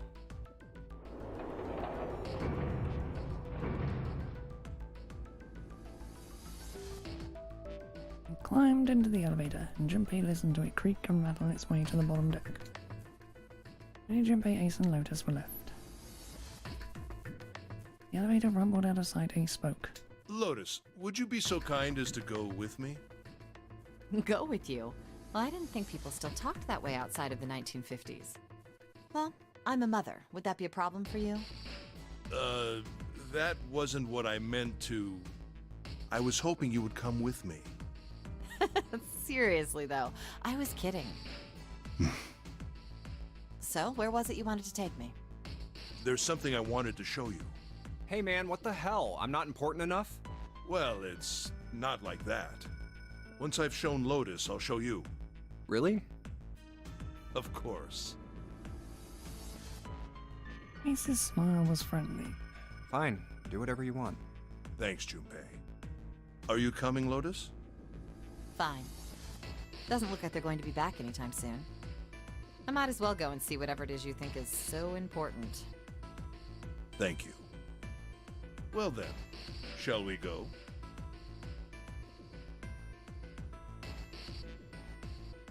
Ace turned and began to walk. Lotus followed. Disappeared into the hallway on the left.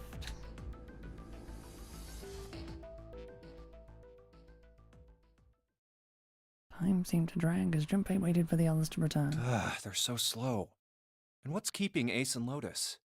Well, Ace has killed Lotus, taken her bracelet, and gone through the number 9 door by now. He has 9 as well, but whatever. Suddenly the elevator opened.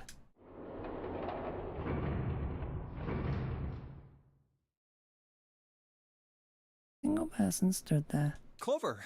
I guess you're the first one back. There was only Clover inside. Didn't see the rest. She looked at Junpei, then slowly, purposely stepped out of the elevator. Door closed behind her. Where's everybody else? What happened? She didn't answer. Instead, her eyes swept the room, and then settled on Junpei. Where are Ace and Lotus?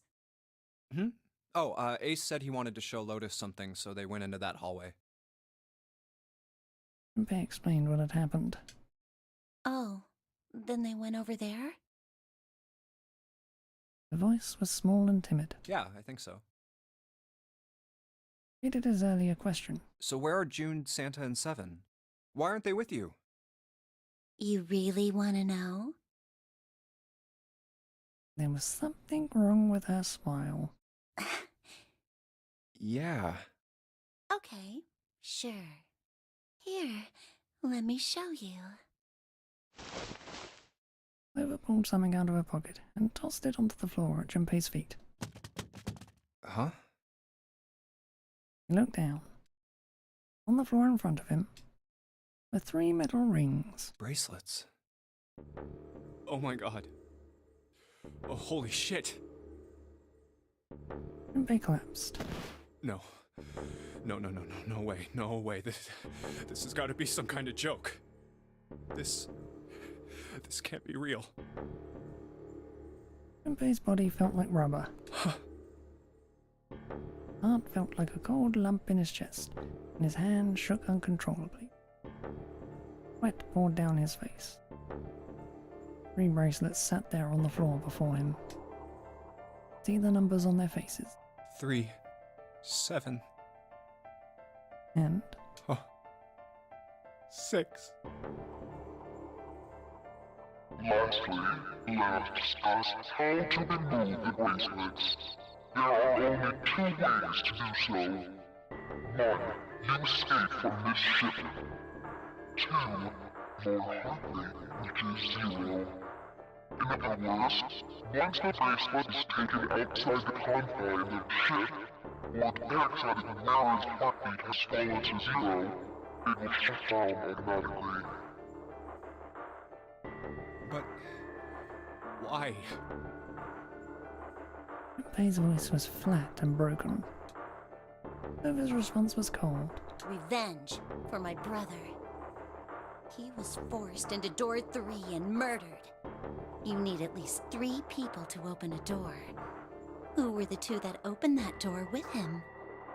It could only have been Santa and 7. That's why I killed them. 2 plus 3 plus 7 equals 12. 1 plus 2 plus 3. But why? Why did you kill June? Because she tried to protect them. She was in my way. She had to die too. No.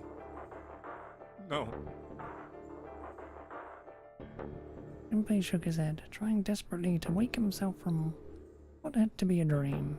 No. No. Couldn't be real. Just couldn't. Hey, Junpei. Felt Clover's hand on his shoulder. Her smile was wrong. Horribly wrong. Her face looked like a mask made from stretched human skin. The smile that parted her lips did not extend to her eyes. They were dead and empty. The girl in front of him was no longer the Clover he had known. Perhaps she was not even human. Let's go. And reached out toward him.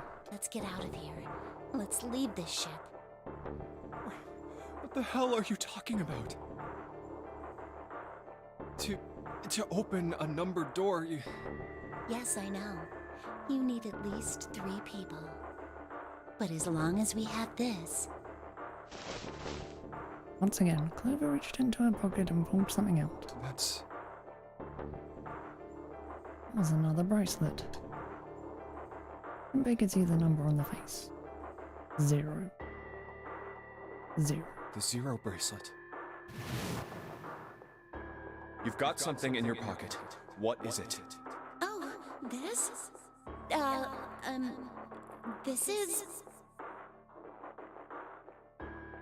See? You get it now?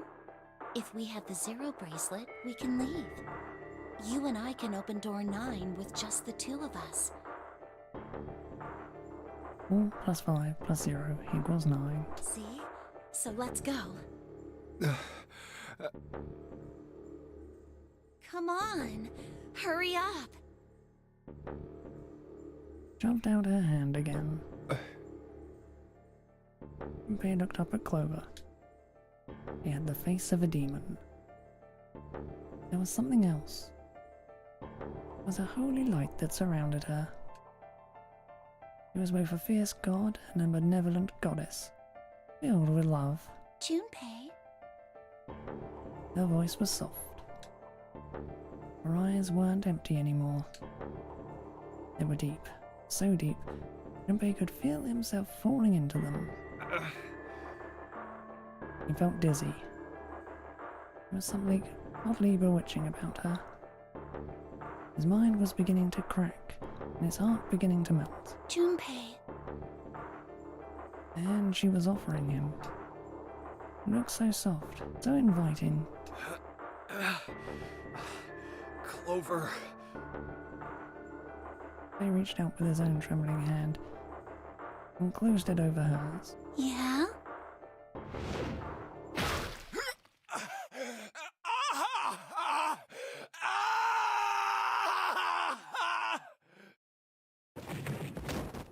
Junpei writhed in agony.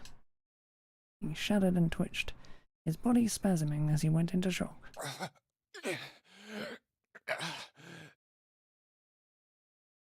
Screamed until his throat was torn and bloody, and screamed more. Cries echoed across the room. Eventually his movements slowed, then faded. There was no more strength left in Junpei. He could feel his body begin to go numb. He no longer felt pain. He no longer felt anything. Whatever Junpei had been was gone.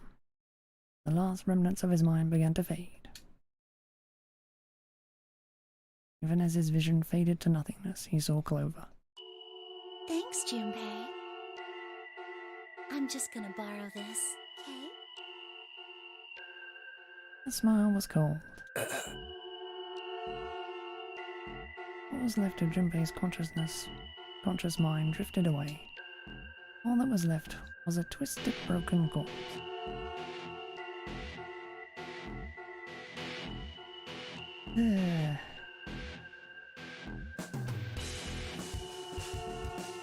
Next ending.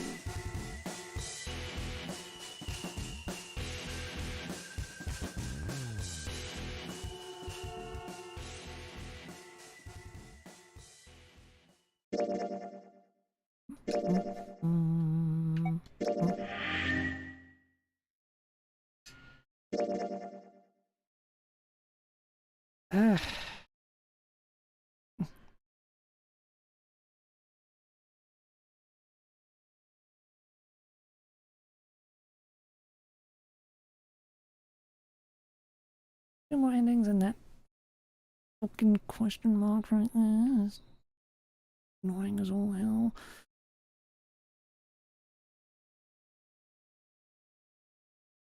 Thing is, it's going to be absolutely nothing there. It's just going to be this bit again. There.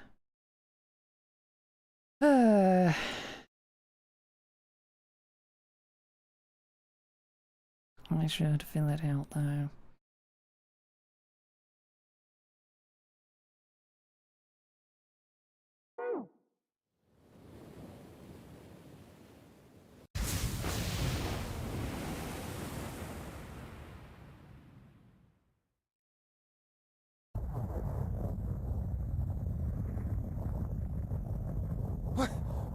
What the? Right, anyway. I'm going to fill out that little bit and get back to the start of the game again. And tomorrow we'll do the knife ending and the actual ending of this game. For now though, that will be all. Bye!